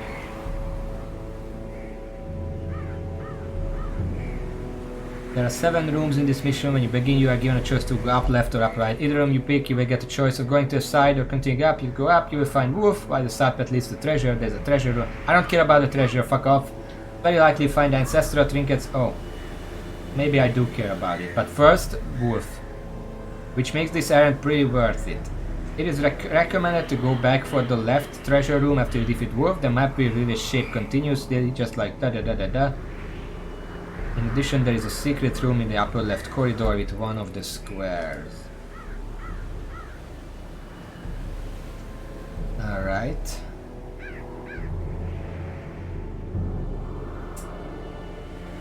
It seems pretty symmetrical, and it seems like I should need if I want to explore everything, which probably not the case, but just in case, I need 1, 2, 3, 4, 5 shovels.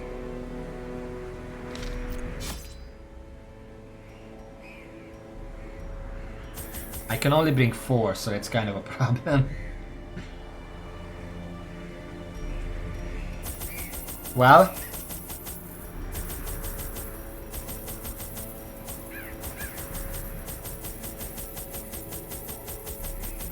I don't need this many torches.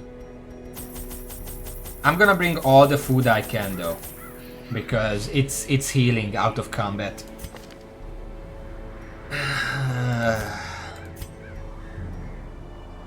Oh yeah, secret room. Might as well. You use this or any other thing. I think this is manageable. Yeah, I mean the abilities that I'm not bringing you can't use in the 4th position anyway.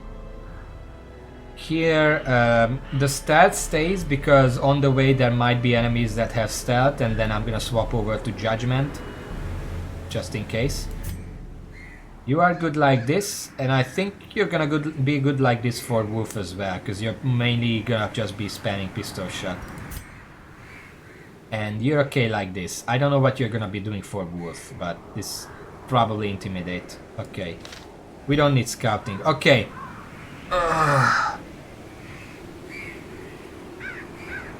Alright.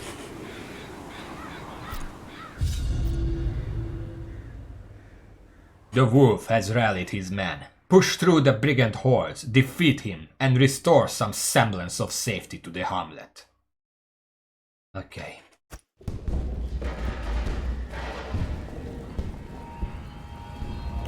Oh, this is the hamlet. They already attacking. That's right, the hamlet right in the background. It's on fire.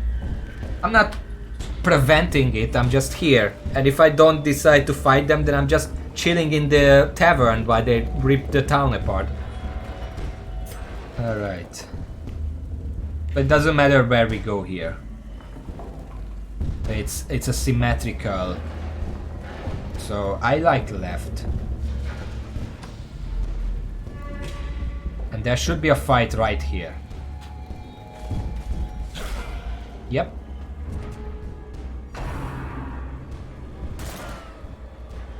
Okay. Yes, left is always right. Plus I'm left-handed, so it just makes sense. Look at these enemies. Obviously, I can guarantee that there are like 4 fights on the way to the boss.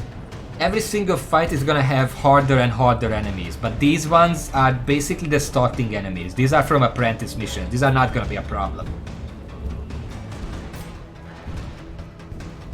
I'm not gonna do this though, because it's not gonna kill anything.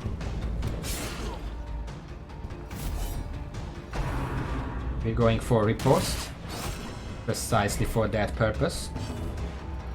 And right now, I'm just gonna give everyone the dodge. And reduced stress, that's very important. Decimated.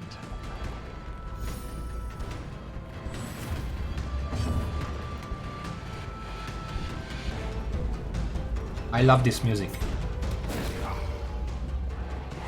The light, the promise of safety. Okay, that guy's dead. Goodbye.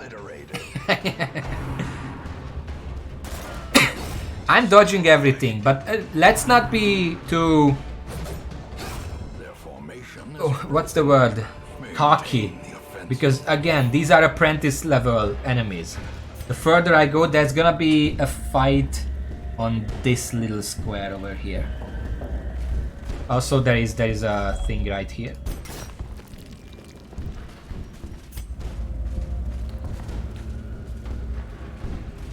Okay, there should be a fight on the next square. Also, swap back, please. No? Ah, fuck. That did nothing, okay. But doing that can increase the stress, so I was worried. The match is Okay, stopped. so the fight should A be... blazing Where is the other star fight? is born. There should have been a fight here. Well, whatever, there's gonna be a fight in the room.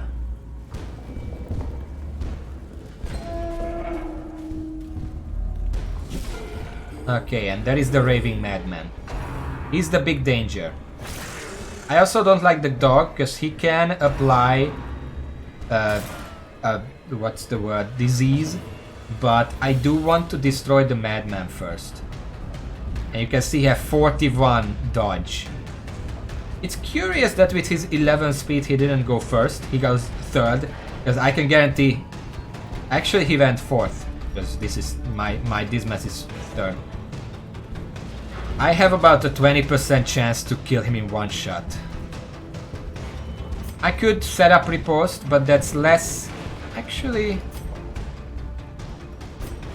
It's a bit less crit and damage, but maybe it's worth it. Yeah, sure, whatever.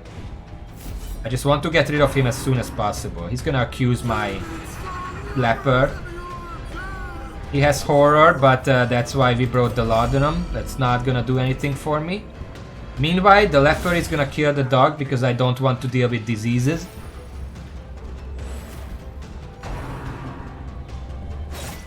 Gonna get shanked, that's fine.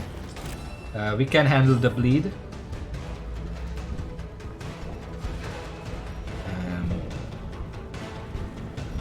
Just to be safe... Oh, fuck. Never mind.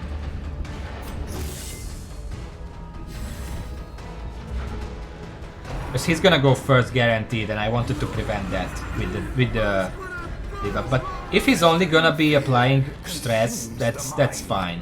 I can deal with that.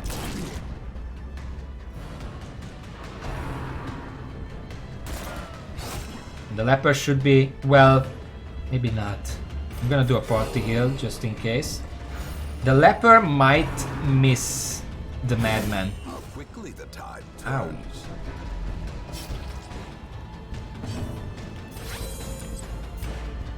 %77% chance. Yeah, that's what I expected. I'm gonna actually reduce his speed. Or not, they dodged it.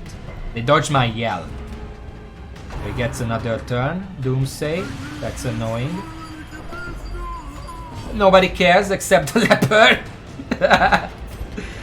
Okay, please finish him off. Give them no quarter. They literally did not care about that. They're like, whatever you say. Whatever you say. Let's reduce the speed. Because then the leper can... No, never mind. He's just gonna die to the counter. Confidence surges as the enemy crumbles. We're going to take the food.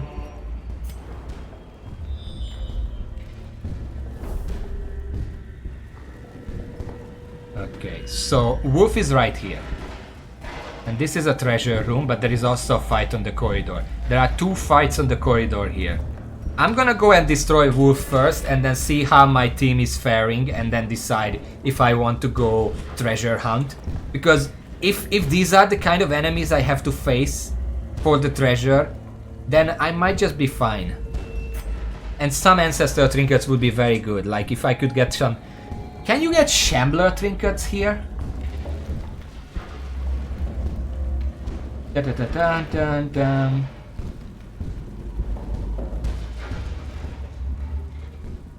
Yeah, I wish I could use healing skills, but that would make the game a lot easier. But if like you can use every skill once out of combat, similar to how you can use like withstand once per combat, that could be fine. It is very likely to find ancestral trinkets in safe treasure locations. It doesn't say, it just says ancestral, so you should be able to find some. Anyway, back to the map. There is gonna be a fight in the second square over here. No? Apparently the layout is always the same, but what's where changes all the time. I guess. Packs laden with I loot can't bring the bust. often low I mean, on supplies. yeah, sure. Here's the second. These are always here. It's the enemies that change positions. Yeah. Okay. Let's see.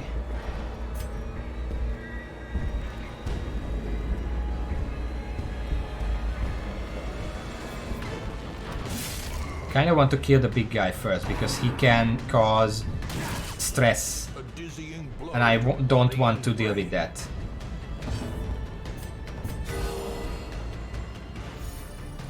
Can we just stop for a second? Listen to this music.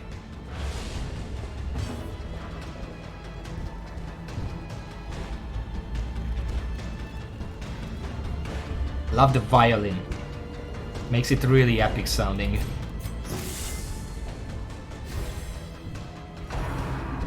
Punishment. Oh, it got dodged. Yeah, these are still... I think these are veteran level enemies. So it's still fine. Can you kill... You can... you probably can't kill this guy right away. Never mind. Size alone does You not wanted to prove yourself. I get it. blade.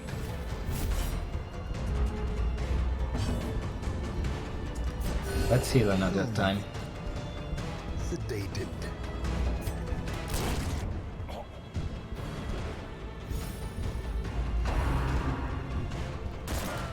That's dodged. Perfect. And the leper should be able to finish him off. Especially if I reduce his dodge. Perfect. There, that was precise. What do we have here? Torch, food, money, money, money. Nah, I don't need that stuff. In Radiance. Okay, may we only had find 2 victory. fights. And then Wolf is right in here. Oh my god. It's... I feel like the previous fights were so easy that the game is trying to lure me into a sense of confidence to just blast me down right here at the boss. Okay, let's go. Hello there.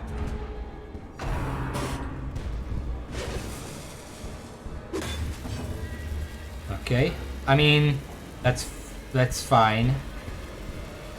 I'm still gonna use Defender for the 30% protection.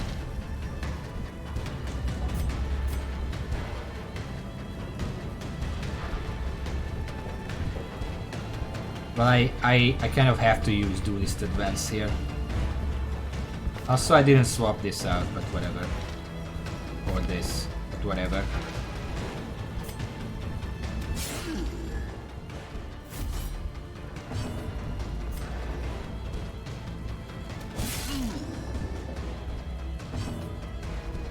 Can I stun him?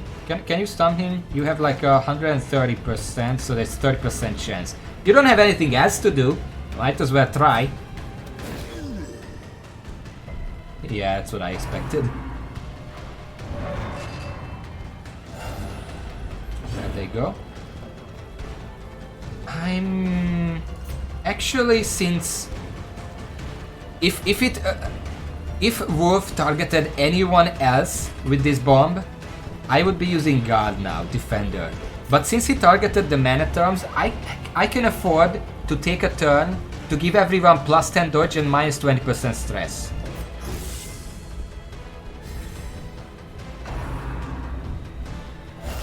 The tower shield is perfectly fine. Oh, he caught a guy. 36. I can handle that. Okay, the next one will be the Leper, who probably can survive that. Okay, I'm gonna move back. Now it's gonna be the Highwayman. That's a little bit of more of a problem. But yeah, let's heal you. 18.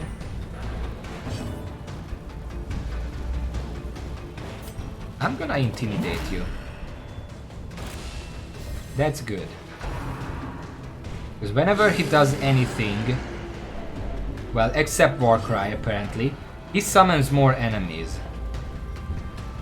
Okay, now I need the protection. I'm gonna protect you from that bomb.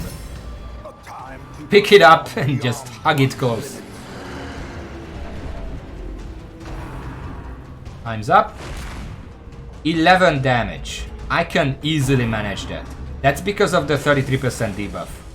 You're gonna throw it to him again? I mean, suit yourself, but okay. And now, with pistol shot, I can start blasting the boss. Decisive pummeling. That's good. But I'm gonna apply it again. Or at least try to. Because he's not full health and a bad bomb could mean the end of it. Yeah, that's the god. Power shield, I'm fine with that. He's gonna summon and no, not gonna summon. Okay. Well, I still have protection for 3 rounds, so I don't really have to do that. So I guess what I'm gonna do is command everyone. Because right now the highwayman is guarded and I don't have to use the guard until next turn. So he's gonna get 25% extra damage and 8% crit from this.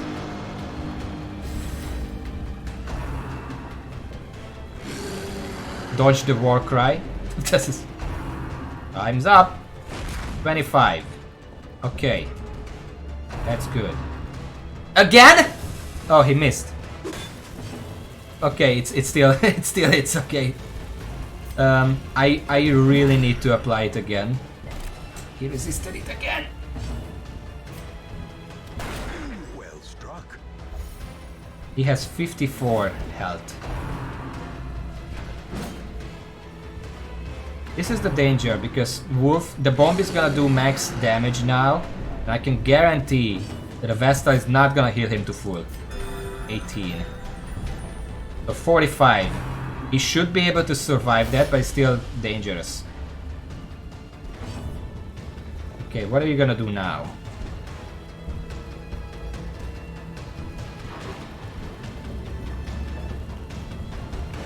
Just buff everyone again, whatever. Time's up. That's a crit, that was what I was worried about, but he just barely survived that. The next one is gonna be the Vestal, which is... I'm gonna keep trying to apply this. This is like a 65% chance to apply.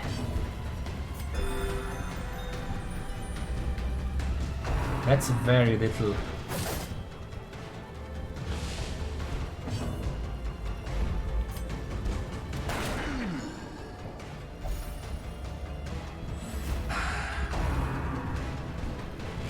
I'm gonna wait to see. Okay, so here's the problem. The Vestal has 30 dodge, so it's guaranteed to hit. No protection, but it has 49 health. This guy is gonna have like 38 health, 30 protection if I use the guard. Yeah, he's gonna have less health. And actually he's gonna... Wait. Yeah, he's gonna have 20 health, not 38, because the Vestal already healed once. So if he guards here, it's kind of a risk that he's gonna die. Or at least be put at death's door. But if the bomb blows up on the Vestal and gets unlucky, then she could just get one shot. You know what? The Vestal is more important in the long term for this fight. And also, next turn, Dismas can probably finish the fight. And probably these two combined. So, let's protect. And just hope for the best. Please don't kill. Please don't kill me. 10. That's good. he's gonna get the next one. And I think I'm just gonna finish him off. 95% chance to hit both of them. Both of them had 95% chance. I'm just gonna kill him. Continue the onslaught. Destroy them all. Okay. You know, that was pathetic. Expedition at least promises success. That was not difficult. I do want to bring this, that's a lot of money. I'm not gonna bring that. That was not difficult. What the hell?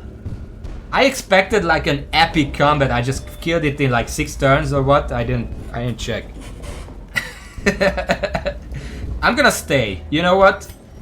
You can eat some food, heal up a little bit. I'm gonna go for those fucking treasure rooms, okay? I don't know what's here. What is this? Wait, where is the secret room? Secret room in the upper left corridor, within one of the squares. That's here. What the fuck is here? Because the map shows that there is a corridor there with 2 obstacles, but it doesn't show the room. Wolves uplisted as treasure room in the center too, only accessible through the boss room. So that's a treasure room. I don't know if there are enemies there though, but I guess might as well go there. Use up our shovels. Okay, that's all our shovels. So we're not gonna go this way because that's one more obstacle right there. Okay, is there an enemy in here? Gains purchase. Anyone? Spirits are lifted, and purpose is No, made it's clear. just a treasure. Okay. It's I found a handkerchief. I opened the treasure chest and it's a fucking handkerchief. I'm gonna take it. It's an ancestral trinket.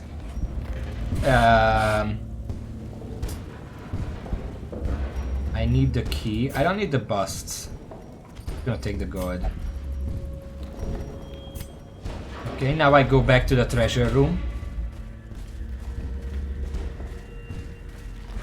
I mean the secret one. And then I might check this one out, depending on what kind of... There cannot be harder enemy that the boss side literally just fought. Alright.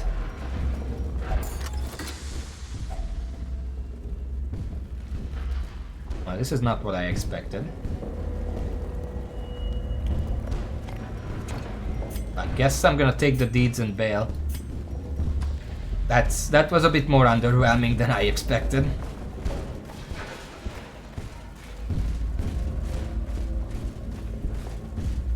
Am I testing my luck here?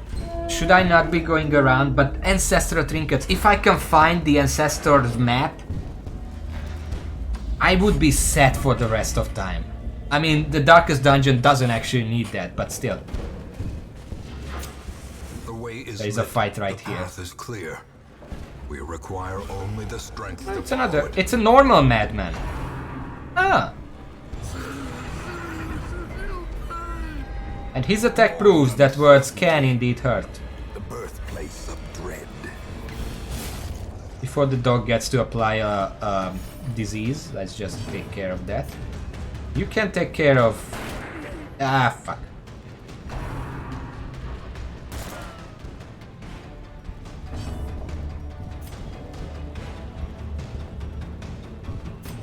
Yeah, I'm gonna be safe.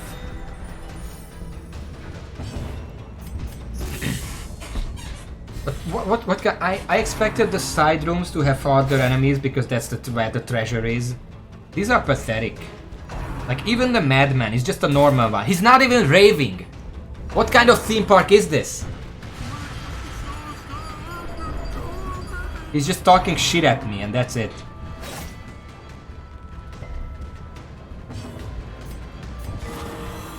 Ooh, nice.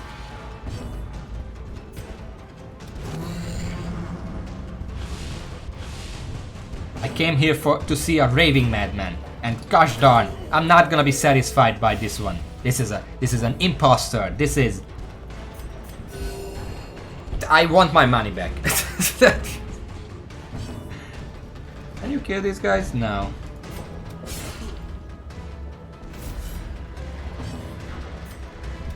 A devastating blow.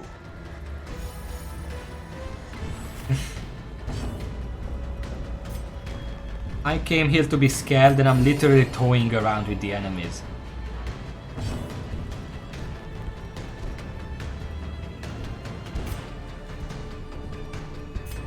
I don't know what to do with you.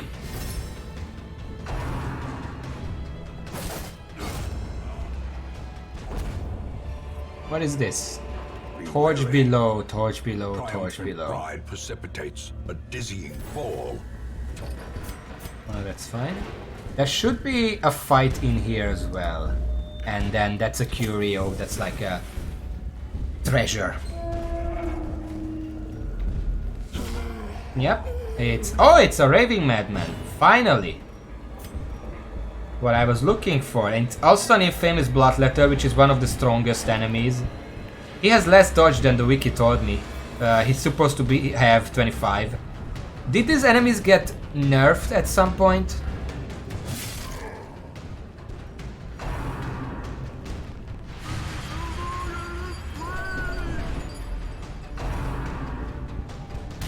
They get to move first before I can... Also, this is first position, that's kind of a bad position.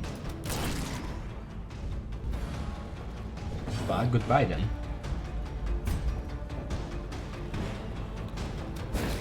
Might as well try. If I hit, it's very likely to land.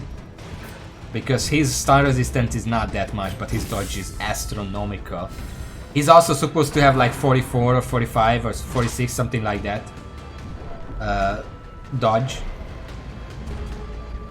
I guess they were just nerfed at some point. I don't know.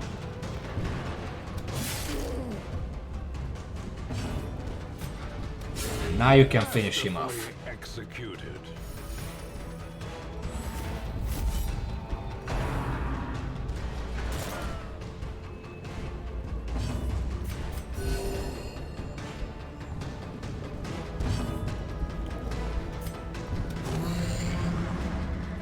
And you know, what I'm thinking is... This mission was kind of underwhelming with how much preparation. I could have beaten this the first time this showed up. If I just do the occultist leper strategy instead of the Manatom strategy. I didn't have a Manatom, that's why I delayed it. But I could have chosen the other strategy and beaten it the first time it showed. I didn't have to wait. This was really disappointing, and it makes me wonder, is the Darkest Dungeon similarly surprisingly easy with what everything else is going on here? Am I just scared of it for no reason? Maybe I should just go ahead and go there very, very soon. And just go fuck it. Did you do any of the other areas? Did you try any of the other areas? Do they get more mean than the average, like, long champion mission? Because I know that, I'm pretty sure every single Darkest Dungeon area, all 3 of them, or 4 of them, I don't know, is medium length. And also, I had this thought that the Darkest Dungeon is very mean. Even if you retreat, you lose one character permanently. He dies. Or is it merely So, when I'm ready to go and do the Darkest Dungeon, just before I leave, I'm gonna look up the boss.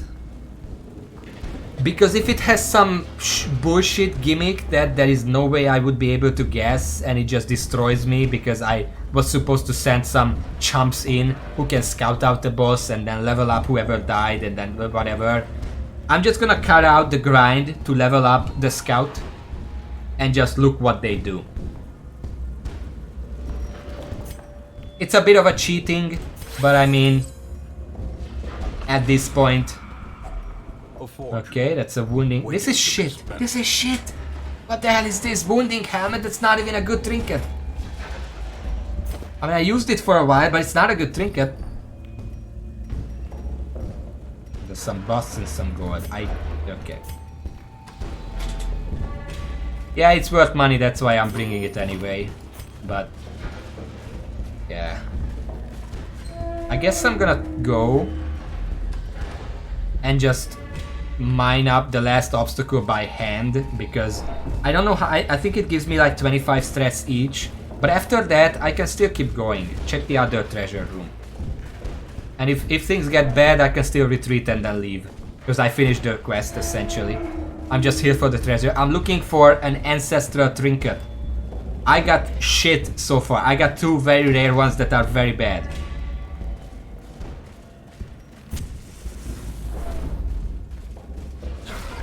Alright, it's this team again.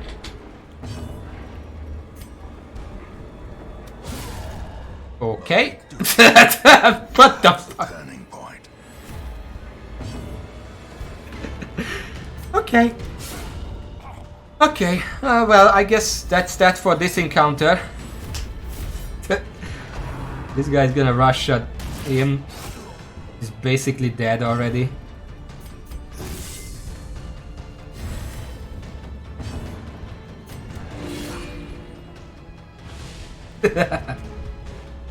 Just one-shot the big guy, sorry. I mean, what can I say?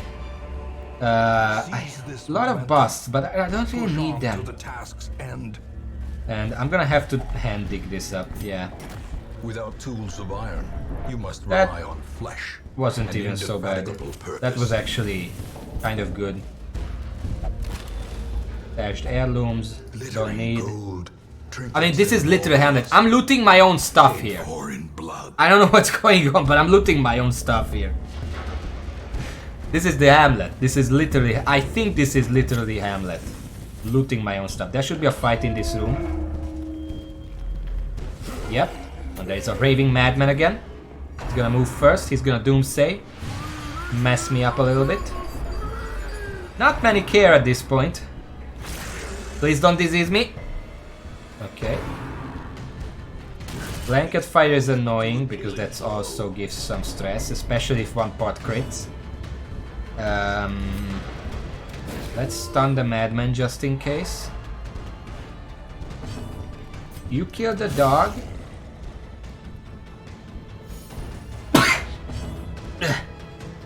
And you killed the madman. Is it fair? Gonna be fair in a second. Give everyone some dodge.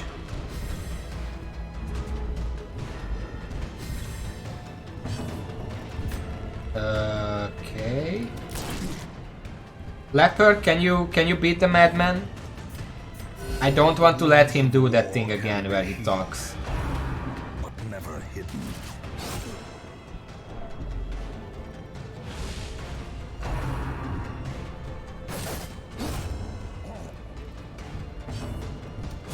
Thank you. I don't have any caffeine, but I hope that helped. Ah, shit. He's gonna have one more move again. Or not? Can I kill him? Nope. Okay, he gets one more move. He's gonna... Everyone dodged everything. Okay, good job, guys. Take 5. Can't actually reach with these guys, so I guess you just self-care a bit. And you also can't reach, so I guess... Okay.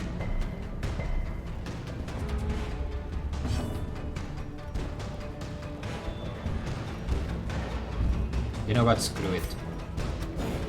Oh, fuck! Dodged it. No! No! That's 4 more damage to everyone. It's funny because if the riposte kills the guy, the damage already happened, but I don't actually get extra stress, because that ability normally causes stress.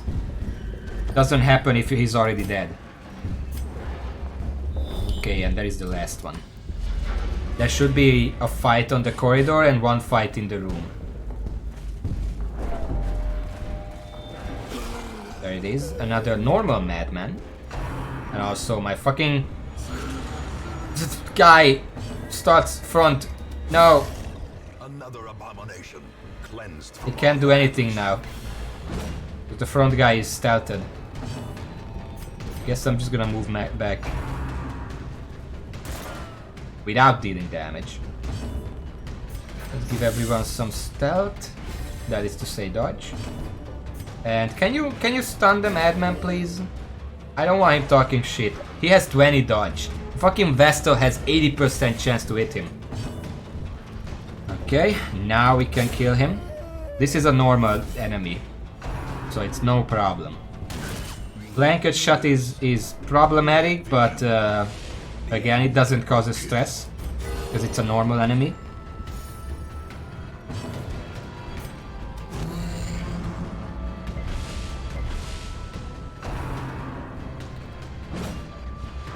You're bad at this. They should not go first because they are slowed down. Slow them down even further. Guarantee that he's gonna go last. -7 speed, yeah, that seems about right. Precision and power. Look at my stress. I got it increased from the boss and from the Nonetheless, what the name obstacle, but it's actually going down from all the crit I'm getting. What is this? Crescendo box. I was missing it. This is a madman drop. I have the Aria box, and there is a second box that I think I also have. I was missing this, and it's pretty good. It gives bonus damage and bonus speed in exchange for very minimal stress, so I actually want to take this home.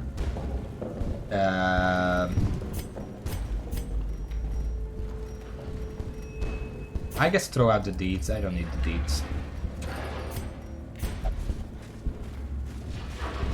There should be a fight in here. Nothing bad, really. Another madman. It's the same fight as last time. They're not surprised, sadly, but you know, can't have everything. We're gonna deal with that immediately. The boldest gaze. Can you kill him right now? Not really. I'm still gonna shoot him. Yeah, I don't know why I would be surprised. I literally came here to kill them. I know they're here. Get out of the way, fatty. Please. I kind of have to get to that guy in the back. I think he needs some help.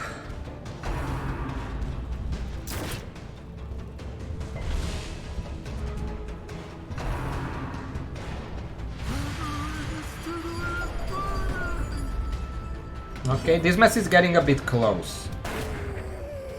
I don't appreciate that. Blanket fire is probably gonna cause him to go over. But this is the last fight, literally. I'm leaving after this. Oh, he avoided that. That's nice. Everyone else is still fine.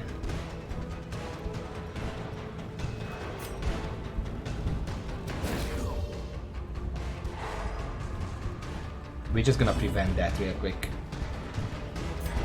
And I'm actually gonna guard him because if the big guy... Yeah, exactly. That doesn't work, but if the big guy targets him with punishment, then he would take the increase instead.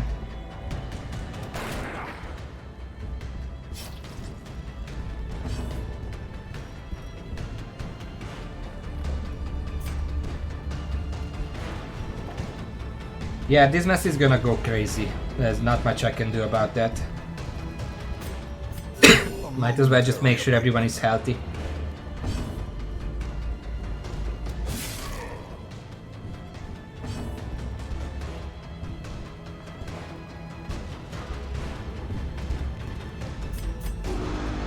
It doesn't matter what I do with that guy. He was just here for the boss. Ow. Okay, that's gonna... yeah. Masochistic. Those who covet injury find it in no short supply.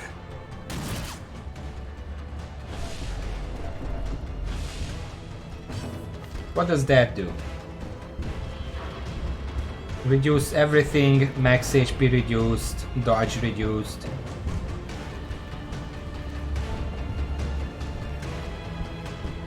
that's about it. Oh well.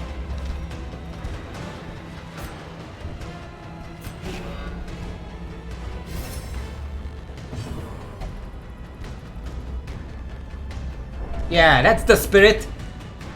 What's wrong, everyone? That's literally what we want to do here. The greater the glory. Okay, whatever. Don't care.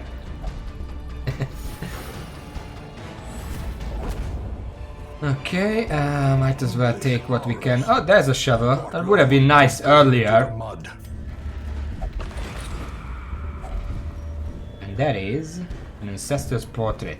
Literally the worst ancestral trinket in the entire game. Because it gives resolve XP and nothing else. I mean, it's good for if you need like a character quickly leveled up, you can use this. And you can get them to level 6 very quickly, but come on. All it does is eases the grind. And now that Wolf is dead, I don't really have a timer to meet. Let's throw out the laudanum. Throw out this, extra money, okay.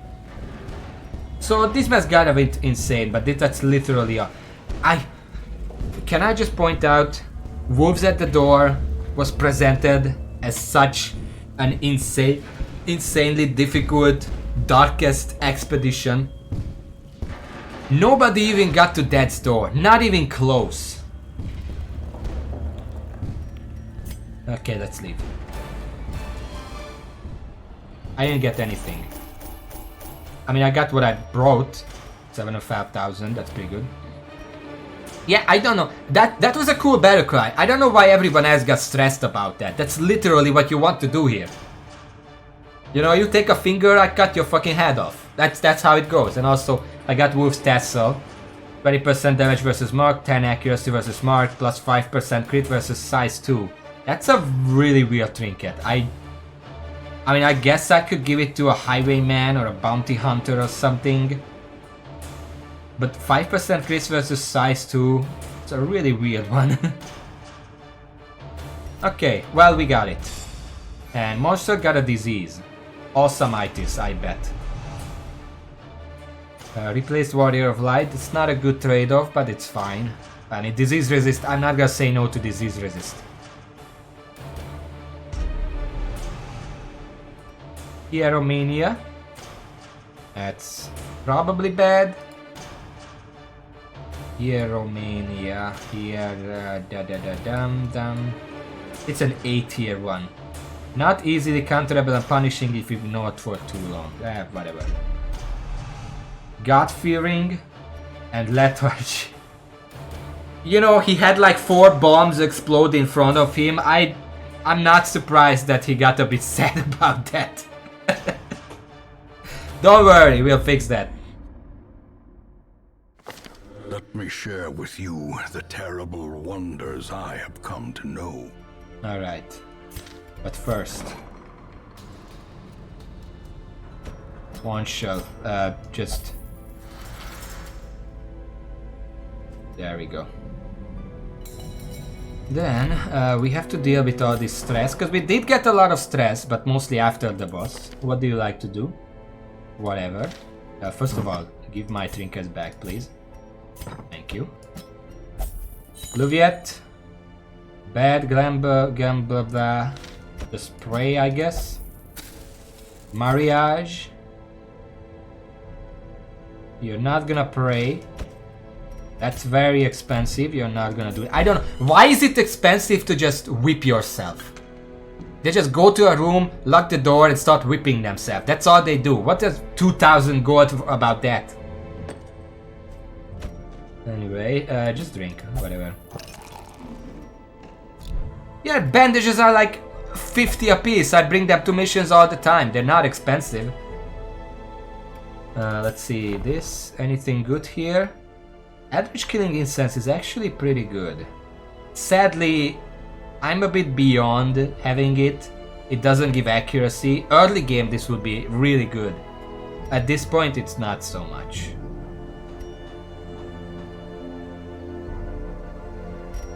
What is this Crusader? That's not worth it. I mean, it could be worth it, but I have better stuff at this point. Nah, this is shit.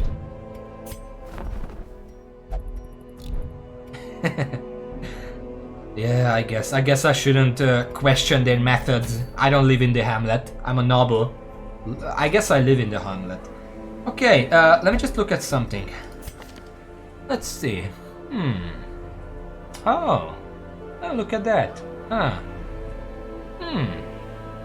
Yeah, I think we only have one thing to do left. First, assault on the darkest dungeon. Second, third, and final darkest dungeon quest. That's why I think there are actually 4 parts of the darkest dungeon, not 3. And each of them is probably a boss fight. What's your question, Raven? Oh. Well, I want to bring Dismas to every single one of them. I don't think there is a single boss that can show up where a highwayman wouldn't be useful. Dismas is kind of busy right now, though.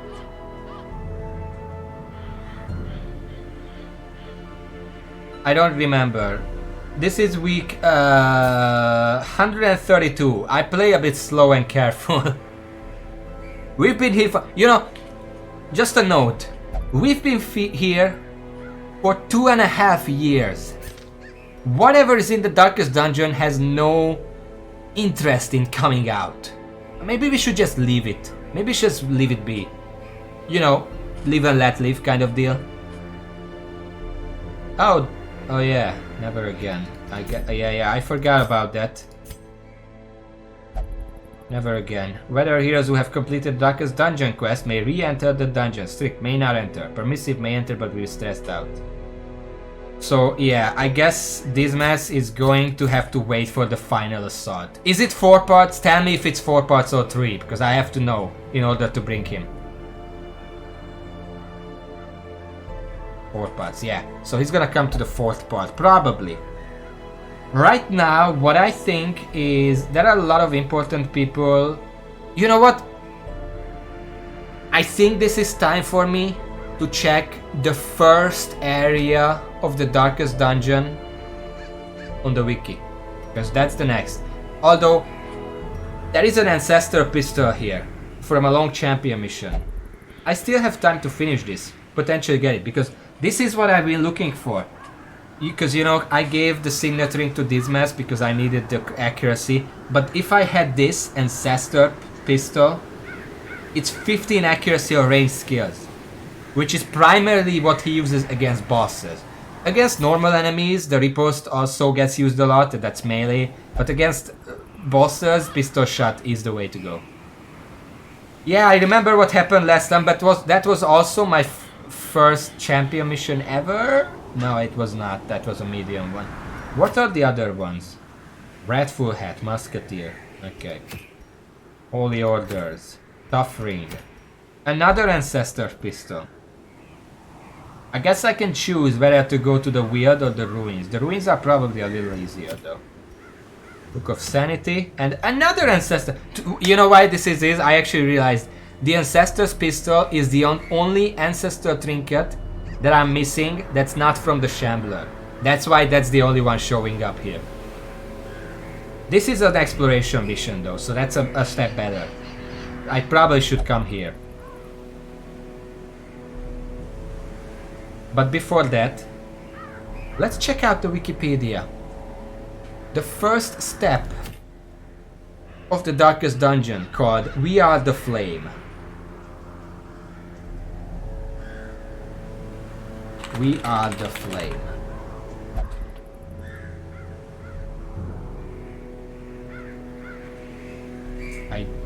That's not showing up like this.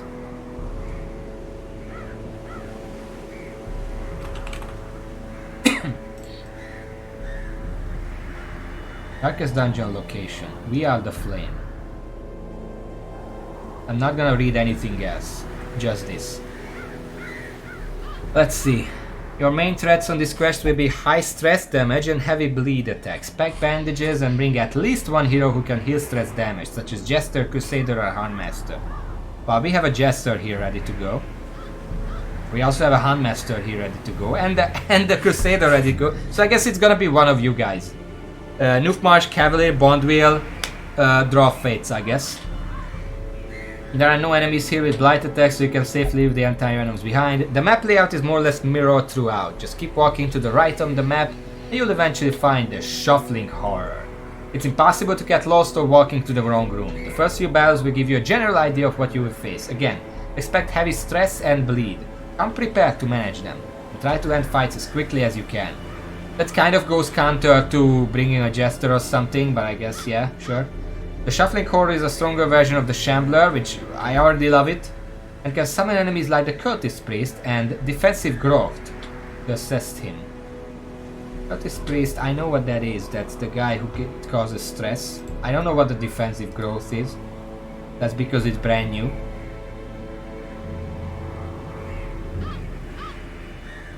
It guards, buffs, and heals. Okay. In addition, you know what? I should use the voice here. In addition to hard-hitting bleed attacks, his attacks will shuffle your party around. Bring heroes that are effective from multiple positions. Oh, that's why you want the Jester, right? With 2 actions per turn, debuffs are less effective. Keep the other enemies stunned and focus on killing the horror as quickly as you can. A party of 2 or 3 characters with riposte skills can make quick work of the Shuffling Horror, as its attacks target the entire party, and it will as such smack itself to death while attacking you. So that means... But the problem is... If I bring these guys, like two of them, they're not gonna be able to go to the other ones, and I feel like I am going to... Is this the... Okay, I'm having a horrible realization right here. I'm having a terrible realization. You know what this means? It means that if I send someone into the darkest dungeon and they succeed and come back, I'm gonna have to dismiss them, because they're essentially useless to me at that point. They cannot re-enter the darkest dungeon. But they have to be level 6 with maxed out everything to even stand a chance in this darkest dungeon. So what I have to do, for example, if Luviat goes into the darkest dungeon, wins, comes back, I have to send him away and level up another highwayman to then send into the second chamber. Because if all I'm looking for is the darkest dungeon, well, lore-wise it's called Never Again, so I guess it's just so horrible in there that they never want to go back.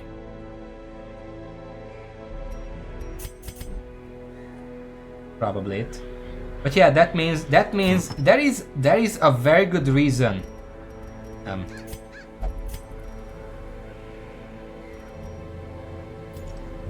Where is it? Where did I put it?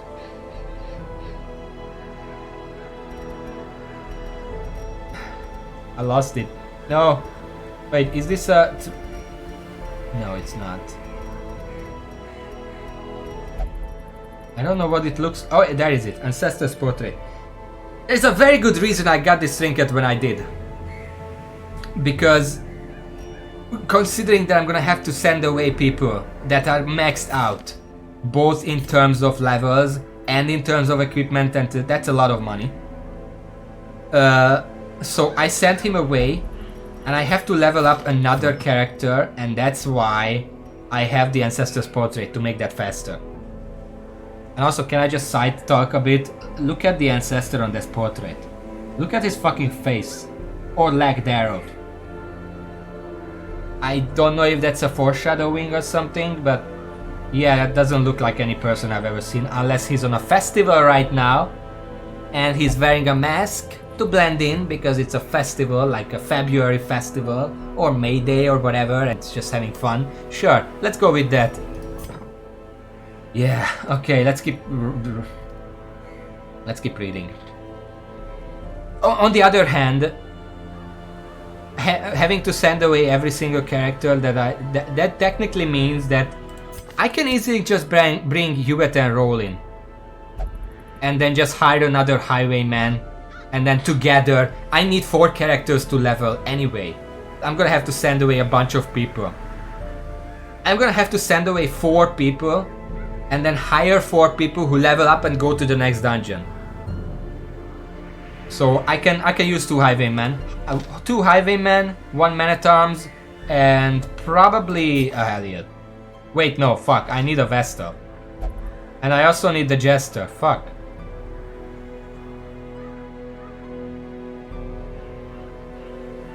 So I guess it's Vestal, Jester, 2 highwaymen. It should work, I guess.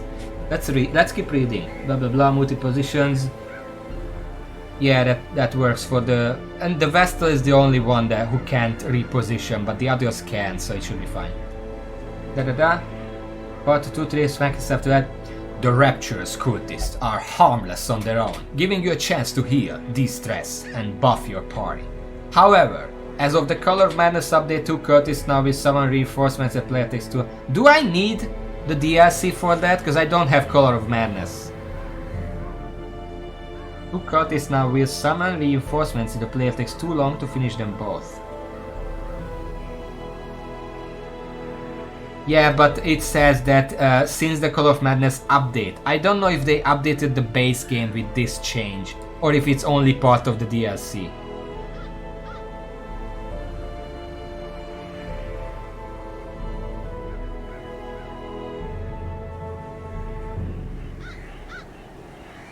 First is with a high speed, Rapture could like to act first during a turn using their Flash Wall ability to guard one of the damage dealing allies from your attacks.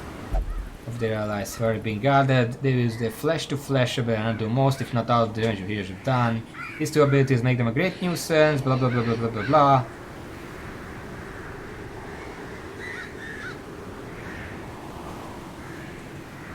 I don't know, but they have 21 health and absolutely no defenses.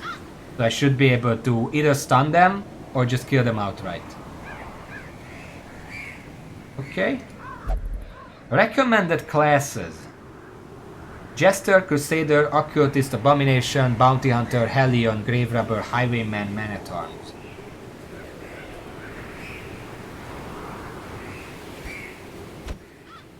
Well, let me just think for a second. Doofer. Noof March. Like this.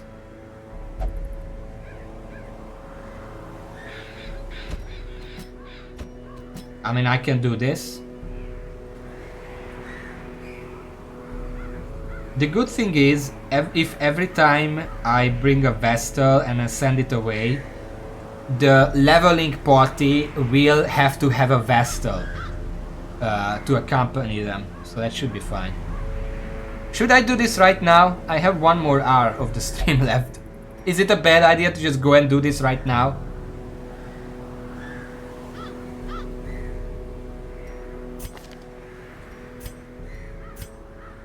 Well, I would gun it, but I don't have the gun yet. Would be very much helpful if I did. 15 accuracy. And it might disappear if I leave it behind.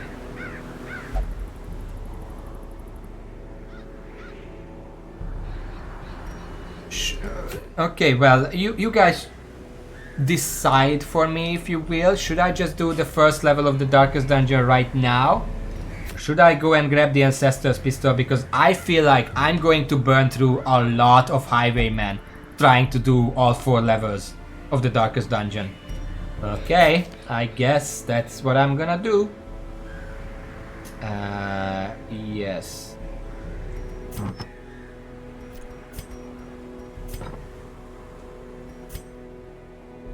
Yeah, that seems fine. I mean, I could use the forward.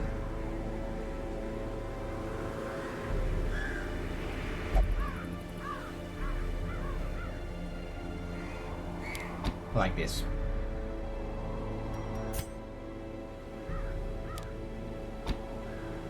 And this is fine like this.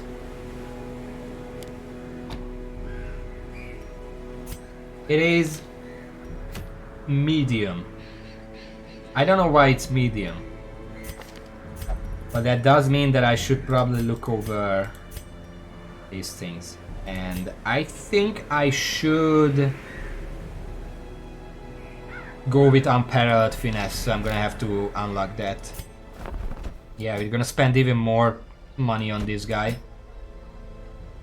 Where is it? There it is. Unparalleled finesse. That's fine. Who's the last guy? Oh yeah, the Jester.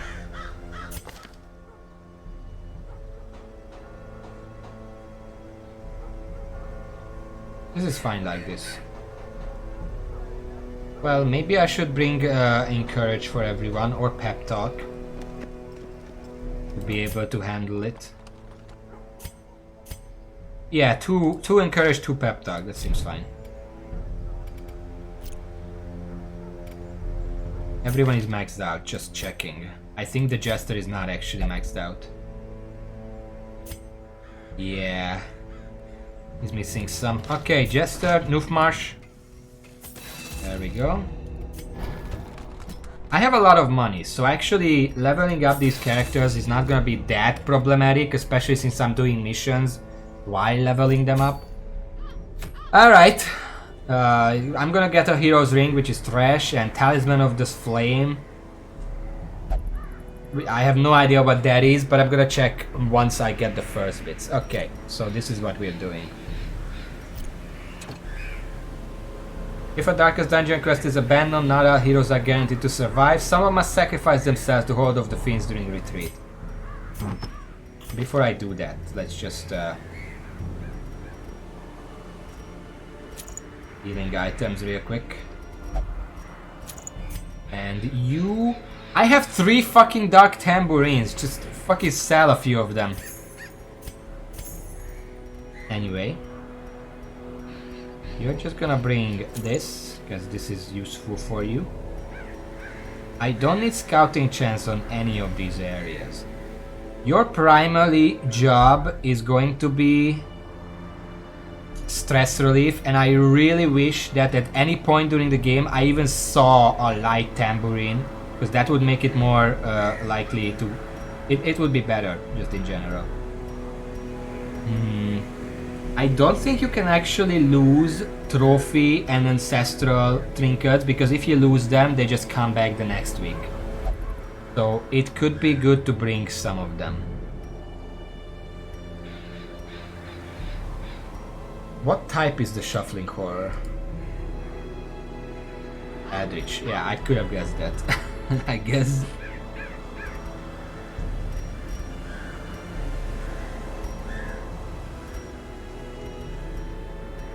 I'm on half a mind to bring a stress reduction trinket for the Jester, so he doesn't have to deal with himself. He only has to deal with others.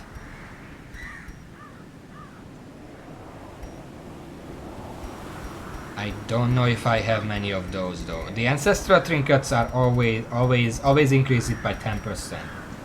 I have an Aria box which is minus 25%.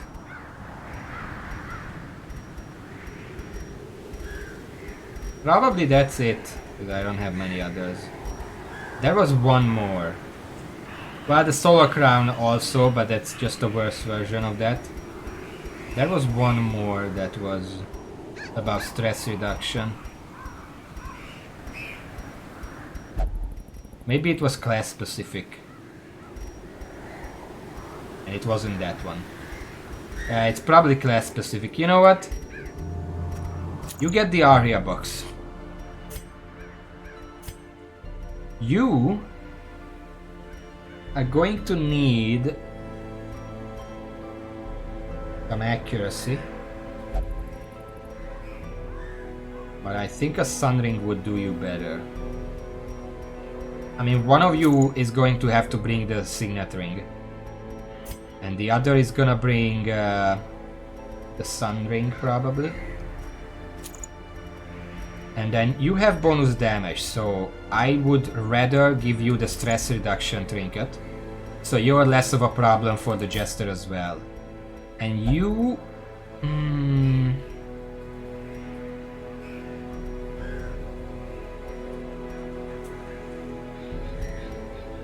I mean, if there are only 2 characters who the Jester has to deal with, that's pretty manageable.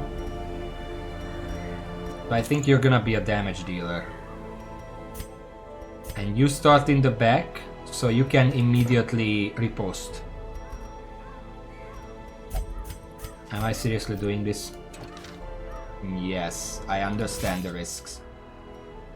Okay, so what it said...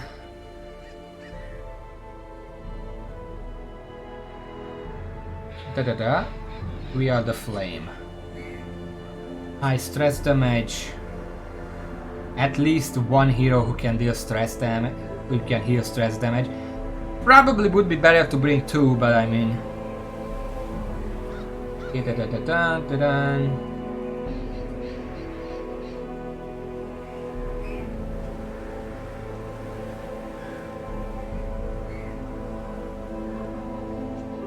I'm just... give me a second. Where is it? Main threats, high threat, bleed attacks. So I guess I'm gonna bring all the bleed. Like bandages, bring at least one hero access. No enemies here with blight attacks, so you can safely leave the anti-venom behind. Laudanum I'm gonna bring because I have no idea how it goes. Holy water, I'm gonna bring a bunch. Is there like curios in this? I mean, there is a map right here. I don't see any curios on this, so I guess curio things are pointless. And probably also the shovel is pretty pointless.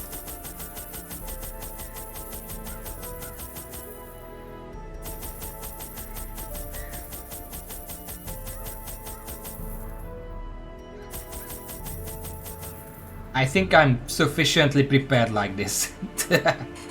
But before I do this, I'll be right back.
I'm back. You know what I just realized? Whether I win or lose this mission, I'm losing every character I bring anyway. So I shouldn't stress out too much. Because the grind is guaranteed. Okay.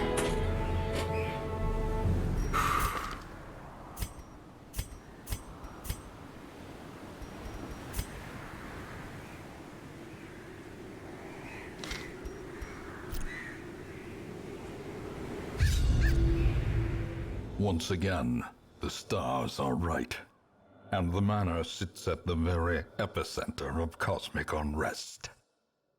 Cultists rally to their twisted idols, and great gongs sound in anticipation of the coming sacrifices. Far below, life-laden shadows pulse to the unrelenting rhythm of a beating heart. I didn't know like half of those words, but I'm sure that was very impressive. Oh! So we're entering the gate here, huh? That's a very long corridor, holy shit.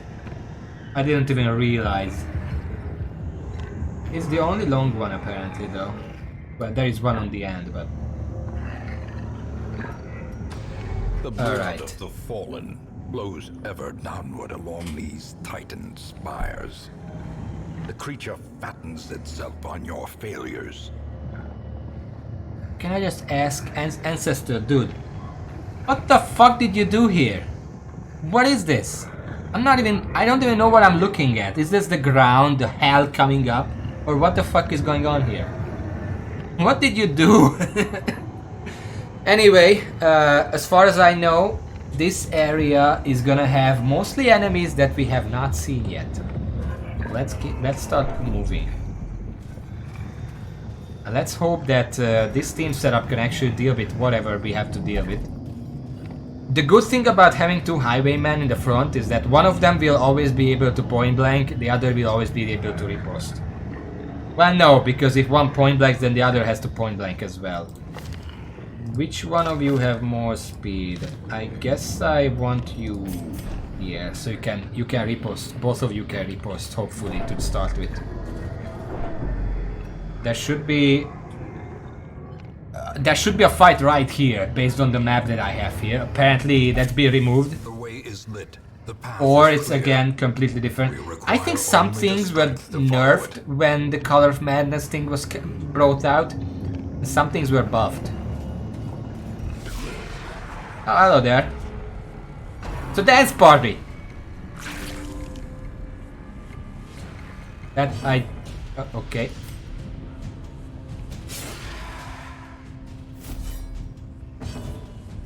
A fucking dance party.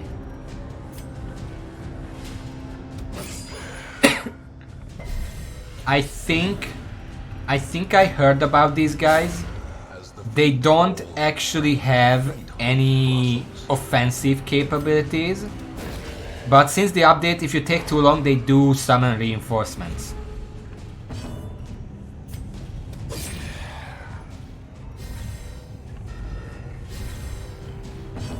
I'm just gonna finish them off real quick. Surges as the enemy crumbles.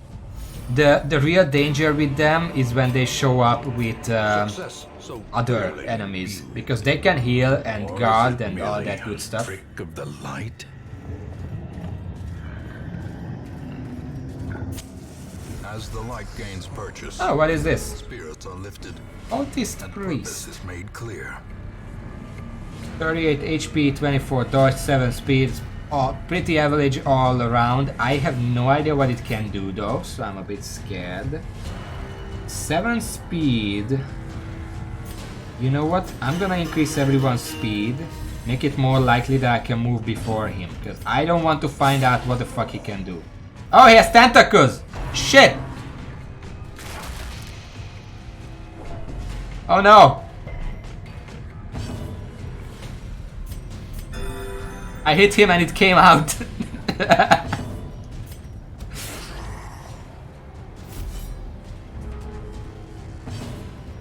Okay, start reducing the stress.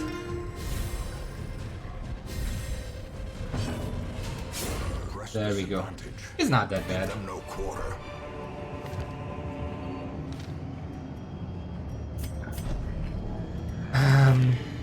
I am worried that in the second position they can't really do anything else, but it seems like that's only because pistol shot can't hit the first position. Point blank can hit the first position, so they cancel each other out. But I don't know if anything here will have stealth. I'm gonna keep it, but for the boss I might change the Wicked Slice instead. It's more damage, because I'm never gonna mark anyone. Maybe I should just bring Wicked Slice to begin with.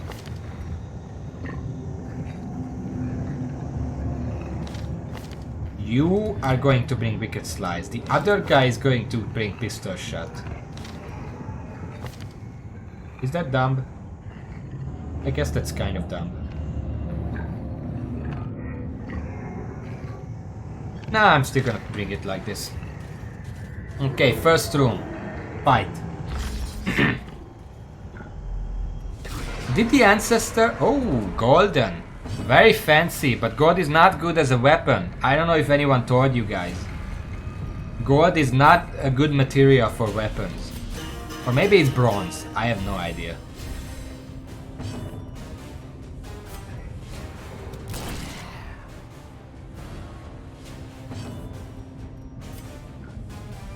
It can only hit the... Well, it's good, but I can't hit these guys, so... I guess I'm gonna kill the Ascended Brawler so he can't be healed. I'm pretty sure the cultist cannot resurrect people, only heal and guard.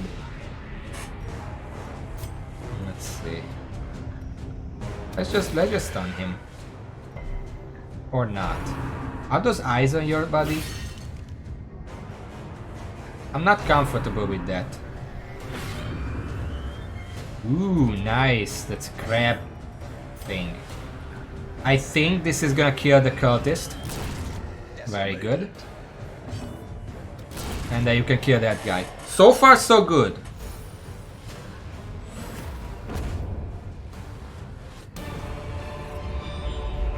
Seize this momentum. Okay, now Push here... on to the task's end. It doesn't really matter which way I go. There are different enemies there. Like the top has 2 brawlers, 2 witches. I have no idea what the witch is. Is that the... No, that was the priest with the cloak that I just beat.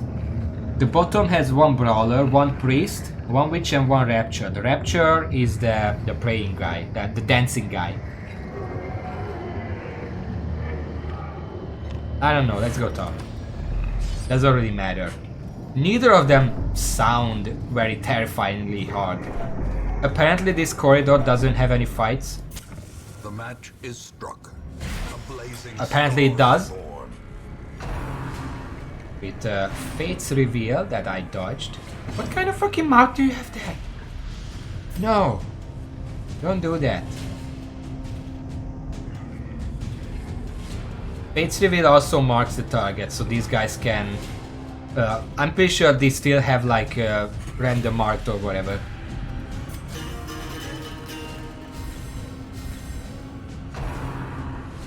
Okay, and that one hits.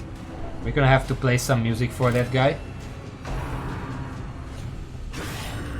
Ow. Okay, that's... Holy shit!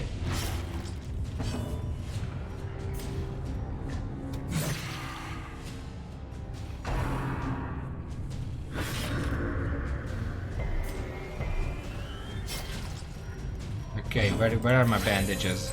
Gonna need them desperately.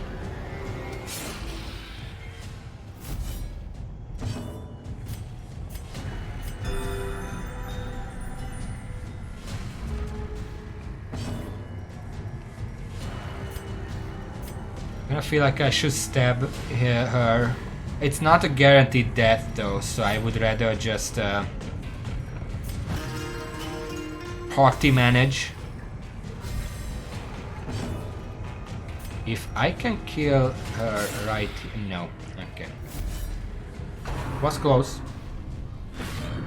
Good dodge, good crit! Singular st- Holy! That was great. I loved that. Okay. Well, I tried. Fate's Pool. Less stress, but it tries to move an ally.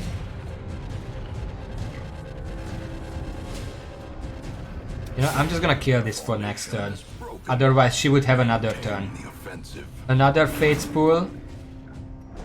Doesn't work. They usually don't have very high chances for those. Keep playing for her. We want to keep the stress low.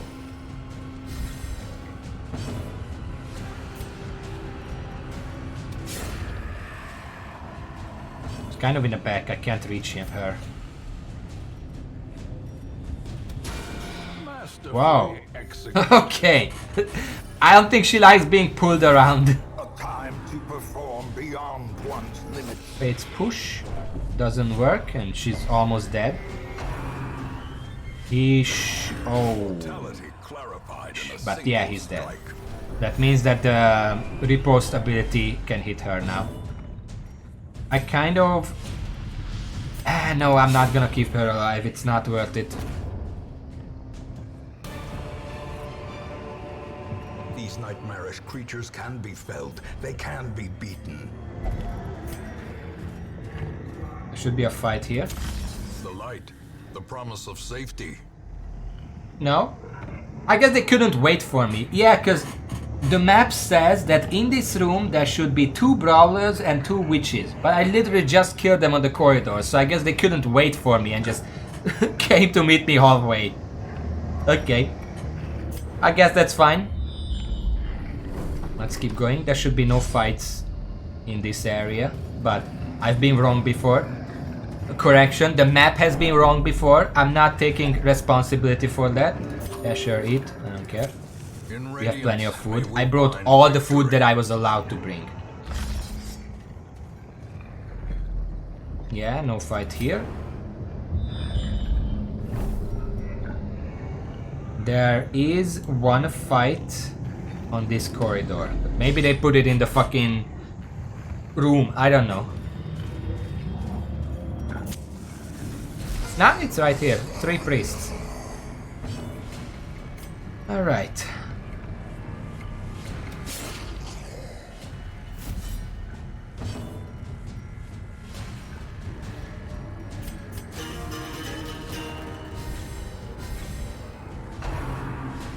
Deathlash, what is that? That's a debuff. Minus bleed resist. I can deal with that. Okay, let's heal you, because you were down from last fight. Deathlash is actually perfect. It seems like that can only target the front 2 positions. But if I just do this, then both positions are riposte. So whoever does Deathlash here is just gonna get destroyed by riposte. Not you though, I'm gonna destroy you right now.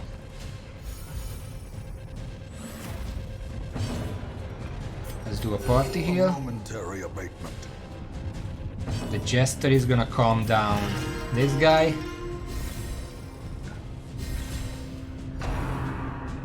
Nope, I guess they learned.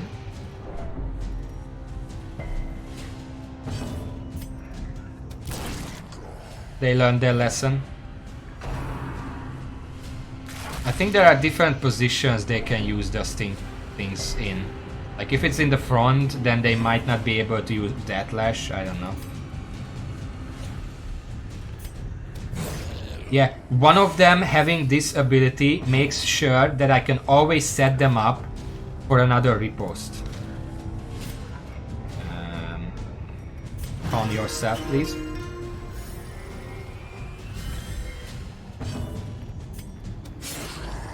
Setting up for a riposte.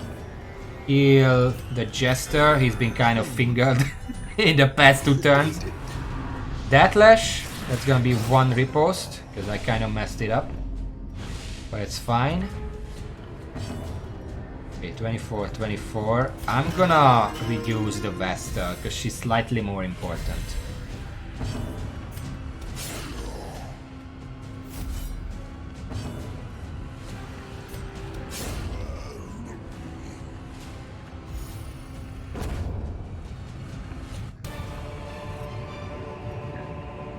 You know what? There was this complaint that I also voiced where why you can't use healing skills outside of combat. You know what would be good? It would solve a lot of keep this guy alive so I can still heal problems. Even if I destroy every single enemy, let me finish the turn. Like right now, if there was still an enemy alive, then the Vestal would have been next.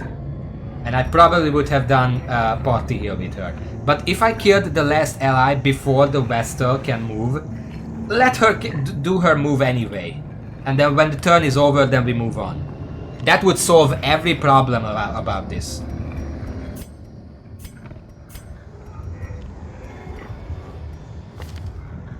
I think, yeah, this is...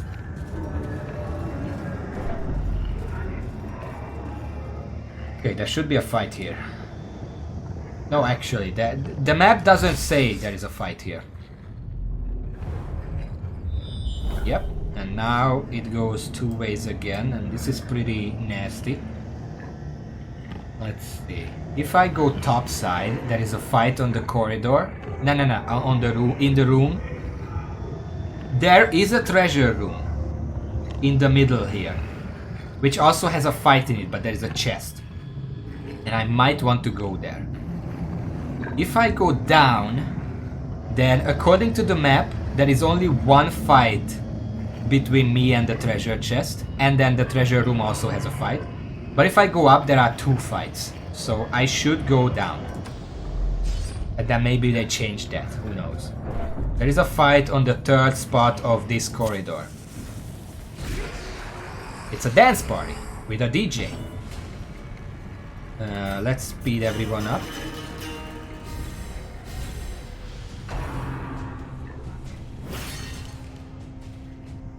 Yeah, it's the greatest.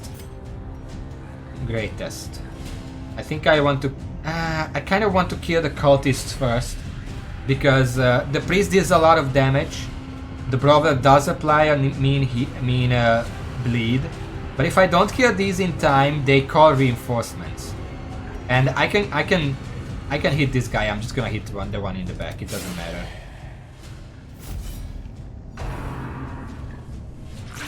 Yeah, he doesn't need the heal, but sure.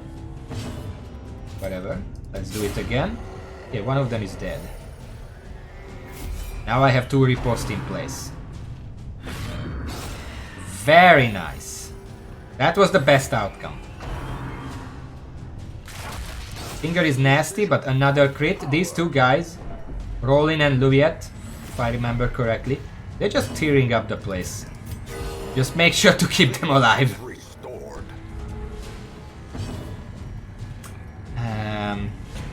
Let's reduce some stress, because we have the buff. I don't really need more speed than that. Flesh wall, that's not the heal. It's annoying, but it's not the heal. And I almost feel like if I had Grape Shot, that would kill these guys. For now, I'm just gonna kill the bouncer. And stun this guy to hopefully get rid of the guard, yes. And then he can finish him off.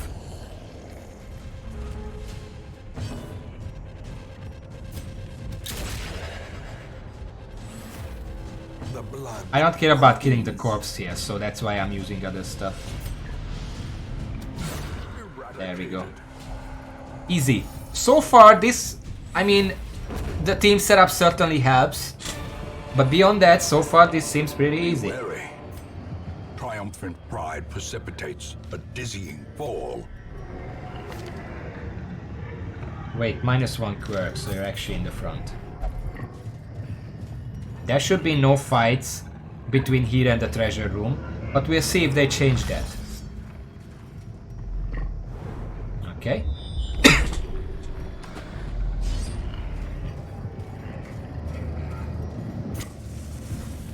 How many torches do I have? I only used up 1 stack. That's good.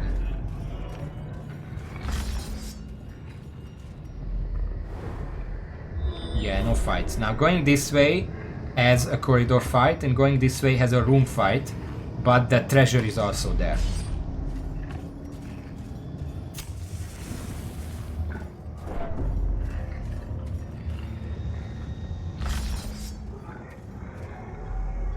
There's the treasure.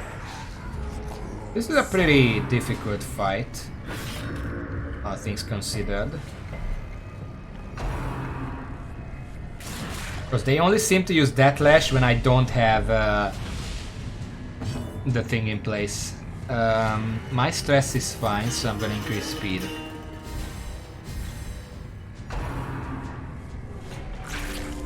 I'm fine with that. I kind of feel like Flash to Flash should make them lose some health. And I'm gonna use that just because then the other Highwayman can use riposte right now.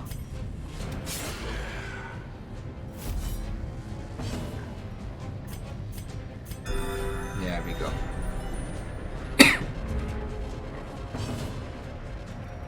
Can you finish this guy off? Now would make my job a little easier. They don't leave a corpse. That's interesting.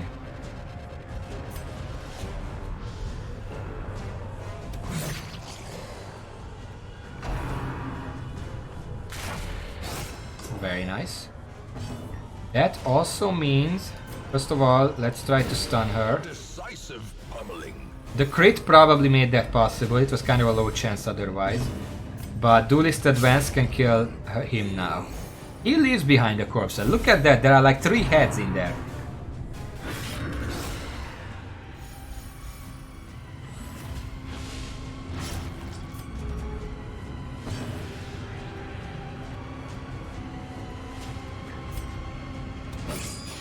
I'm gonna prepare her for a kill shot.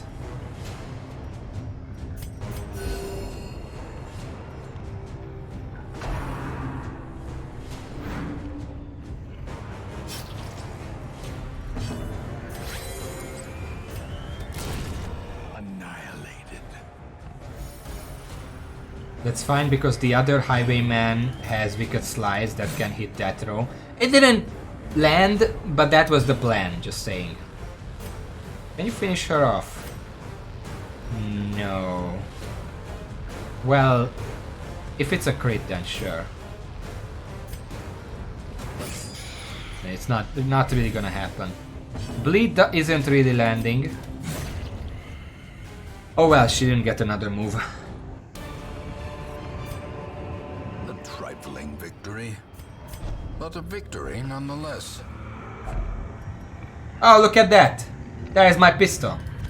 Impressive. You know what this means? I can actually just If you give this to value someone. buffing. Right now.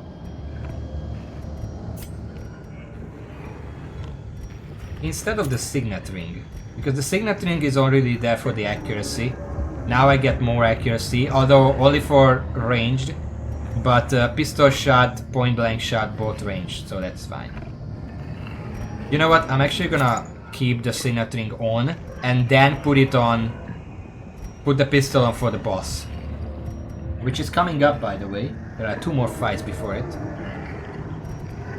Yeah, that was a lucky. I mean, they're apparently these little sacks cannot have Shambler trinkets in them, and that's why this pistol was in there, because this is the only ancestral trinket that I don't have that's not from the Shambler. Alright, let's go. Okay, there will be a fight in this room with an enemy that I have no idea what it is. You know what? We have plenty of food. In this room we're gonna camp and then we're going straight to the boss. Okay, this is a malignant growth. I don't know what it does, but it can be good.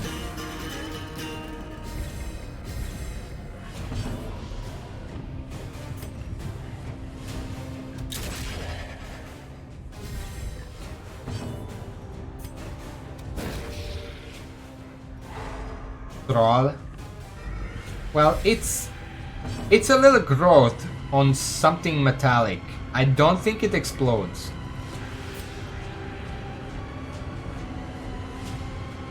That's all the way in the back. I can't really reach him.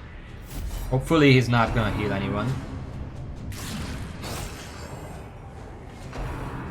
Flash to flash. Well, it is gonna, but it's not the one that I myself. Daze the mind.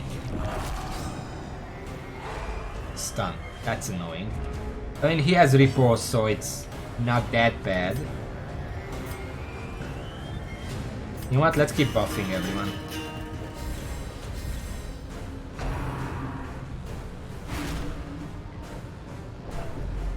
Oh, while he's stunned, the repose doesn't go off. Oh, that's annoying. How quickly Ow. the tide turns.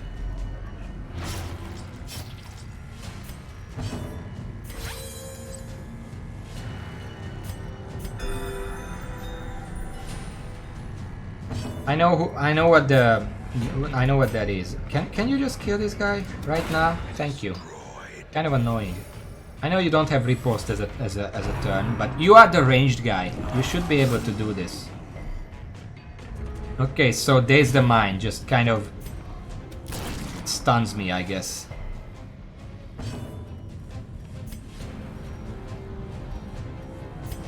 Let's reduce some stress actually.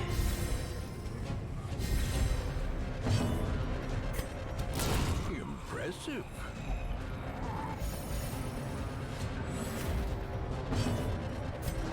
Team heal. Compassion is a Okay, everyone is almost maxed out already. Fate Spool, annoying, but no problem. Deathlash, yeah, he's only using Deathlash when they don't have riposte for some reason. Very smart. a powerful blow.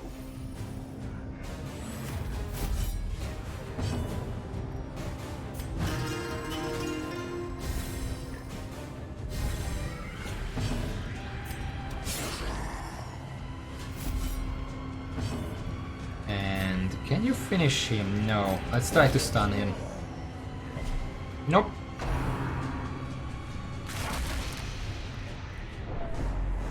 You know what I just realized? This guy is giving me the finger. How dare you?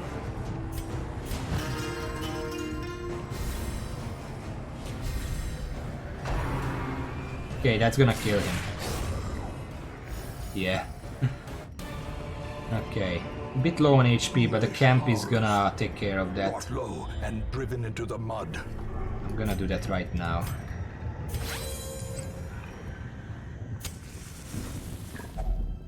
A spark without kindling is a goal without hope. That's good.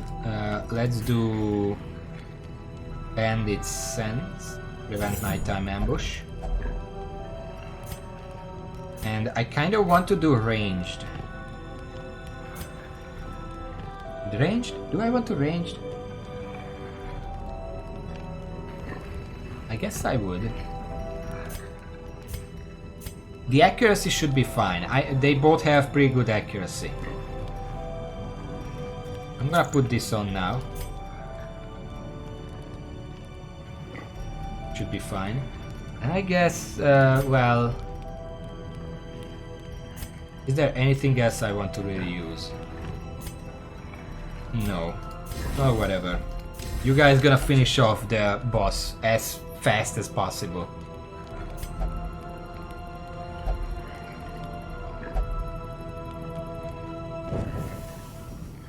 Everyone is very cocky in the party. I like that. I like that. Swap your places, please. Okay, there should be one more fight on this corridor and it's off to the boss.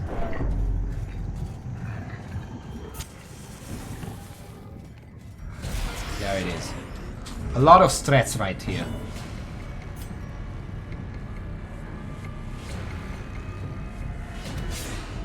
Fuck. That doesn't happen very often.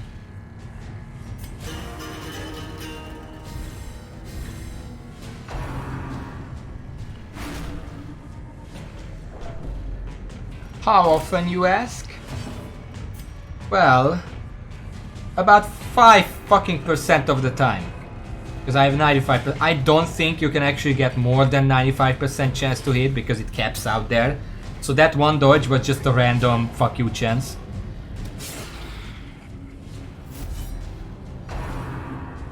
Can you guys leave her alone, please? That was 2 moves from them.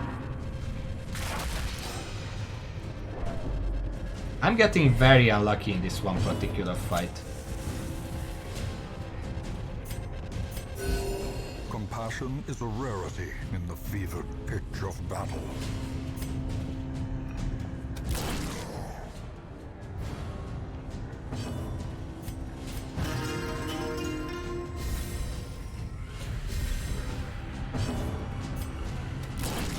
Ah, fuck, he has one HP left. No. No, that's a crit. God damn it. Concentration. Screw you. You're gonna pull him? It's not gonna work. Like, beyond the obvious, it's just not gonna work. The Atlash is annoying because now the fucking Vestal is in front and just stacking up the stress. Let's put her back in the back row. I mean, it doesn't matter because the Jester is now in a position where I'm pretty sure... no, he can use those. Well, this was a fucked try. Let's see. That stress is gonna bite me in the ass right there. I don't know if... Oh, fuck. I didn't want to enter, but sure, whatever. Okay, let's see. Let's speed up everyone because the Shambler... The Shambler is gonna mess me up. Because he hits everyone and fucks up the team order. I actually should have swapped these two. The ground quakes. 162 HP, 33% protection. Let's do a party heal. Your turn. Ooh.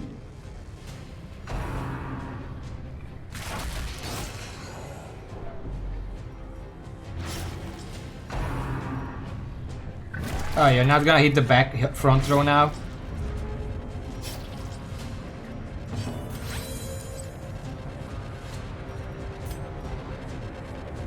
Can I kill this guy? It's probably not worth it. I mean, might as well. I have one turn left before I need to refresh the riposte.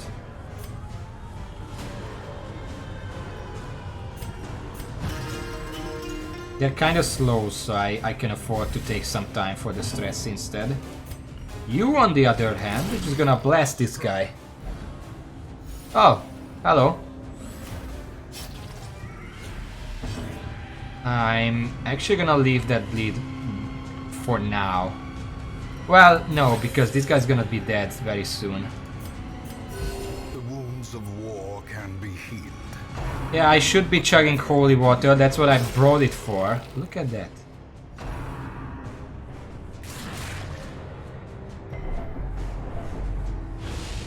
This is a little annoying, but if this... yeah, exactly. You know what, just hit this. Because now these two can jump forward. He's in the back now. Actually, he's gonna jump forward because I want that guy dead. And you're just gonna step back a little bit.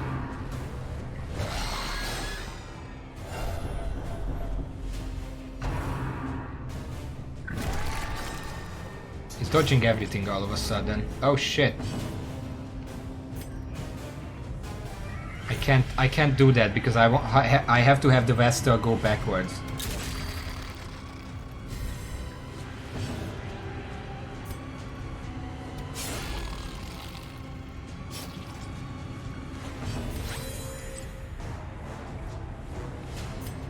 For now I'm gonna heal the party, and then next time the highwayman jumps forward, she's safe.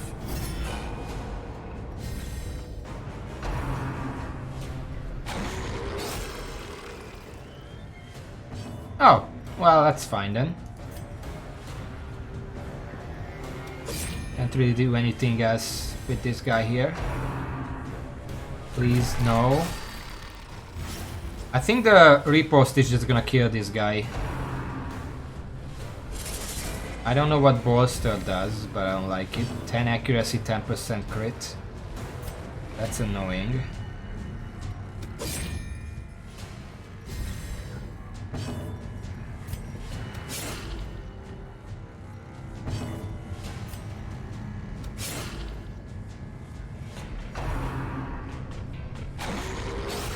Okay, he's dead.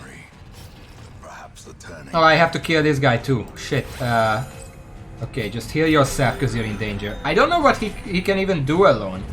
Because he just has buffing stuff, but I'm not gonna wait to find out. Fuck off. Ancestor's Candle. So Oh yeah, because this boss technically counts as a Shambler, so you get Shambler trinkets. ornaments, neatly ordered, lovingly admired. Alright. 18,000 some shit, and Talisman of the Flame. I don't know what that is. I'm gonna check in a second. So yeah, these guys have this little thing on there. I don't think they can come again. Quick draw. +4 speed on first round. Replace the Adricator. Not yet. Lazy Eye, we're gonna... I mean, I don't need to remove that because you're gonna leave anyway. Hard skinned. None of this matters because you guys are gonna leave anyway. Weapon Tinker is completely useless. You have merely glimpsed the edge of the abyss, but it is enough to trigger the cycle of revelation. Now, like me, you will begin to see things as they truly are. As one man put it, something ain't right with them shadows, moving and twisting as they do. Residents are advised to stay indoors until daybreak. All stress relief activity is less effective. But it doesn't really affect me, because the only ones that would be affected... What's your problem? Why did you have like the head on you?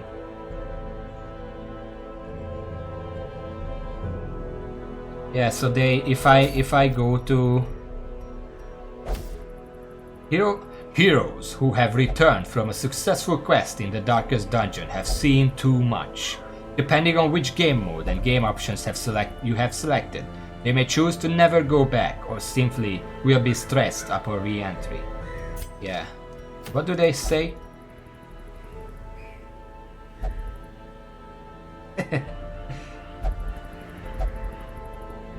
Shut up, Cavalier. Once was enough. Okay, so they're kind of useless.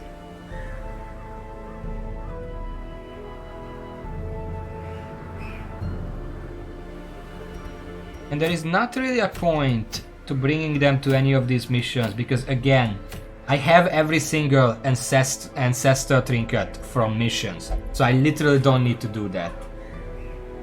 The only thing I need is these missions to help me level up to 6, the new guys.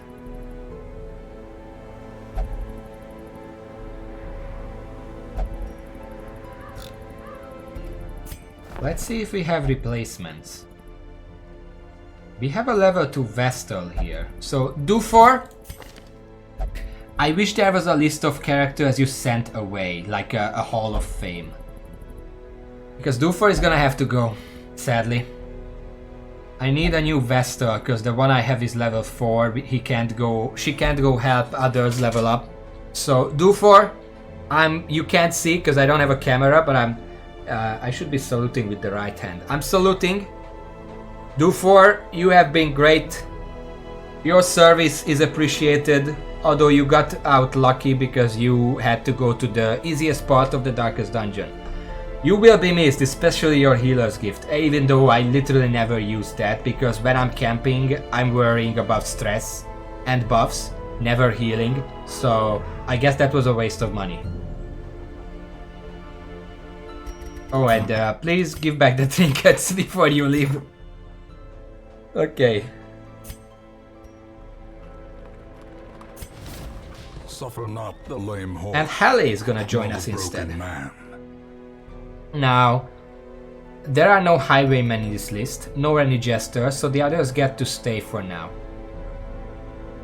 The Corvid's perk wasn't that good. I mean, unless it was Corvid's Eye, which I know it wasn't because the one who had it died last time. But yeah, that's fine. So,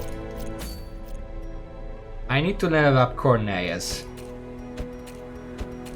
Which means that Cornelius is going, Halle is going. The newbie skills, Meditator, Skilled Gambler, Necromania, Thin-Blooded. Nothing extraordinary. The minus blight is annoying, but you know. And then I guess Patrice, because I can guarantee we will need a mana terms for at least one of these dungeons. So I'm gonna start leveling up a second one immediately. And also Brix, who's gonna be our replacement Jester. No, you're not going there, I can guarantee. You're not going anywhere today, but you're probably gonna go to... I mean, it doesn't really matter, does it? I guess the long one probably gives more EXP.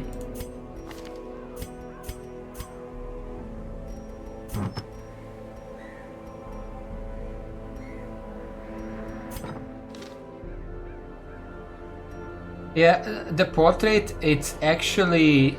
I'm thinking that... the fuck is that? Does that mean anything or is it just visual? Because people keep... I thought at first that only the ones who've been to the Darkest Dungeon do that. But no, anyone can do that. What does that mean? Does that mean anything? Wait, I'm gonna find one. There. Cavalier. Look at Cavalier. Is it just visual or should I be worried about this? Who's talking? Okay, just visual. Really freaking me out.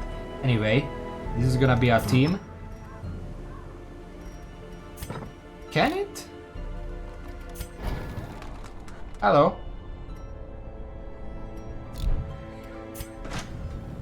Hello? Hello?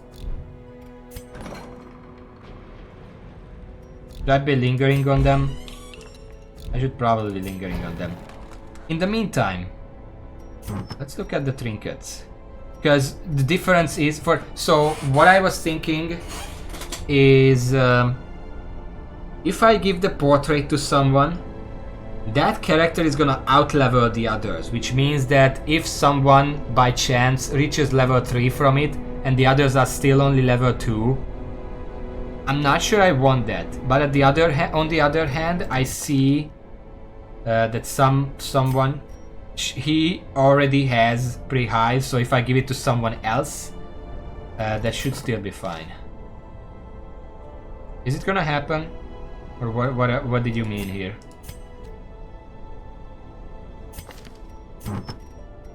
Bricks. You're gonna get the dice, of course. And what do you even do? I guess you bleed. Others, that is.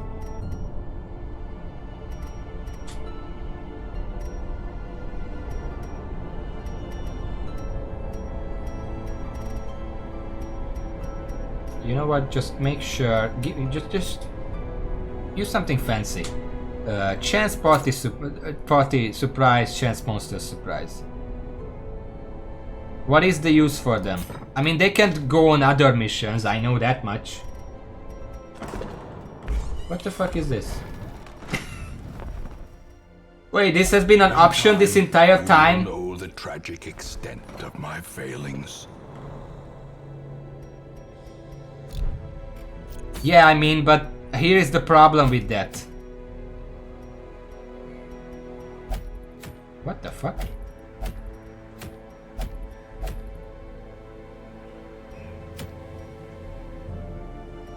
If I want to level these guys up, and I'm like, you know what, I want fucking rolling.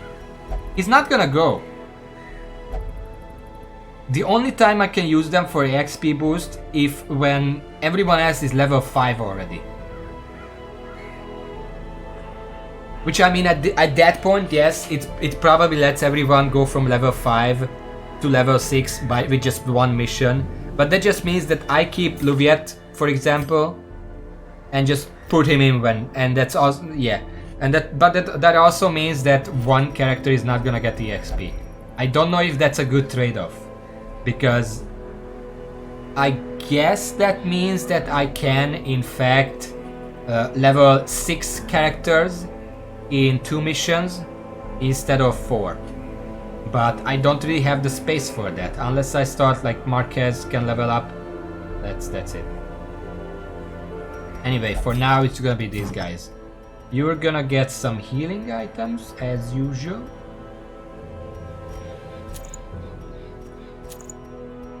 You got the dice and that. You're gonna get, you know what?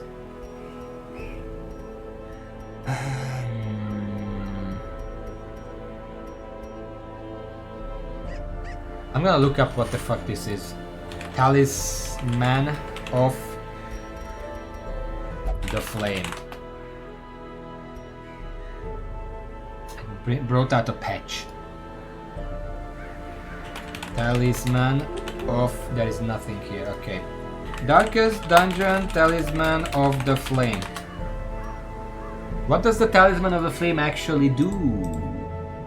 I don't understand. I just killed the first boss and got the 3 torches. I don't understand the description. What does it mean by revelation? It says revelation minus 100% stress, revelation minus 100% damage taken. Those are very good things. It basically resets the hero. Spells I've already seen, because those spells are still doing the same damage to me. Does it only work in Darkest Dungeon? Why is it blah blah blah blah blah blah blah? is the specific size 2 guardian enemies in the second level of the Darkest Dungeon. They have a high damage attack called Revelation. That reduces the 4 damage if it hits one of your characters that have the torch trinket equipped. Heroes with the torch icon next to the portrait cannot be brought back to Darkest Dungeon.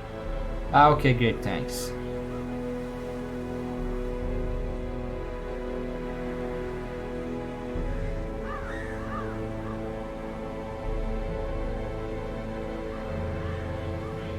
Excuse me? What? Anyway, before that, the second area is called Lighting the Way. The creature gas station must be interrupted. Overwhelm the defending force and illuminate the beacons. Force the thing to reveal itself premature. It's been 2.5 years. Okay? It is... Oh shit. It's not actually a boss. It's a long... Well... If I know where they are... It's a static map, but... That's... No, wait, that's the other one. It's a static map. It's a huge map.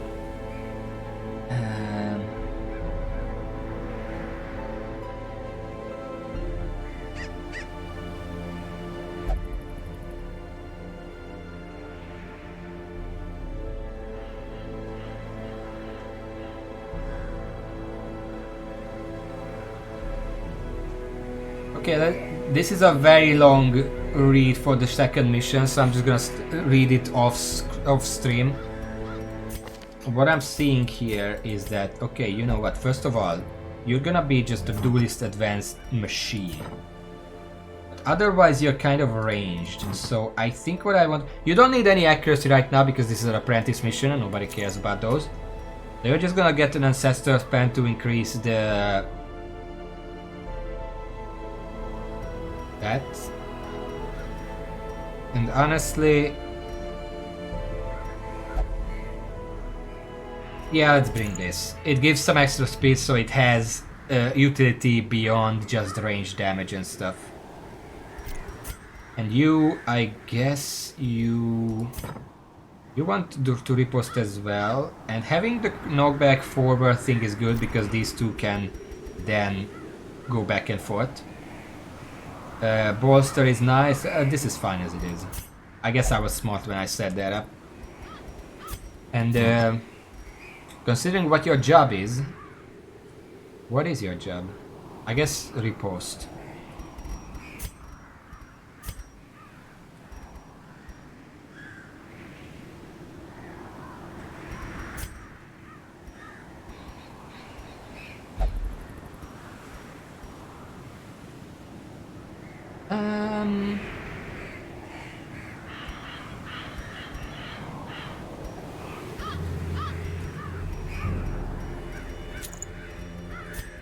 Let's just do it like this. What do you say? And then I had something around here. Yes. Perfect. I'm quickly gonna upgrade them because these guys are gonna be going to the Darkest Dungeon, so they're gonna have to have maxed out stuff anyway.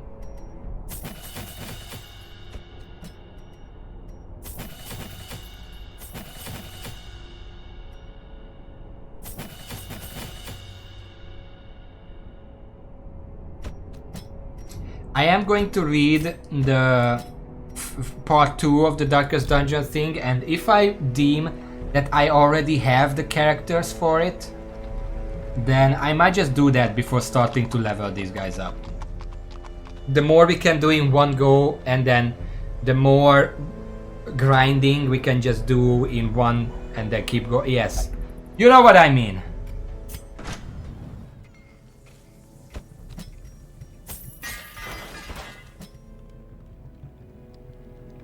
Fine. Sure, and you should be fine, yes. So, that's gonna be for next time. Well, next time is gonna be Friday, but it's gonna be a short stream because I'm leaving again. It's kind of having some shuffling about of the plans here. But I'm still gonna stream for 2 hours, a bit earlier than usual.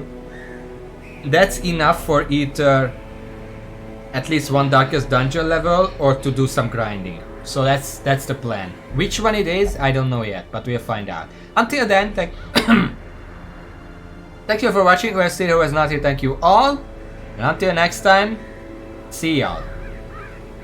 Let's just, before I leave, let's just count up. I killed the Necromancer Lord, the Gibbering Prophet, Wolf, and then the first part of the Darkest Dungeon. This was a very, very productive stream, I feel like.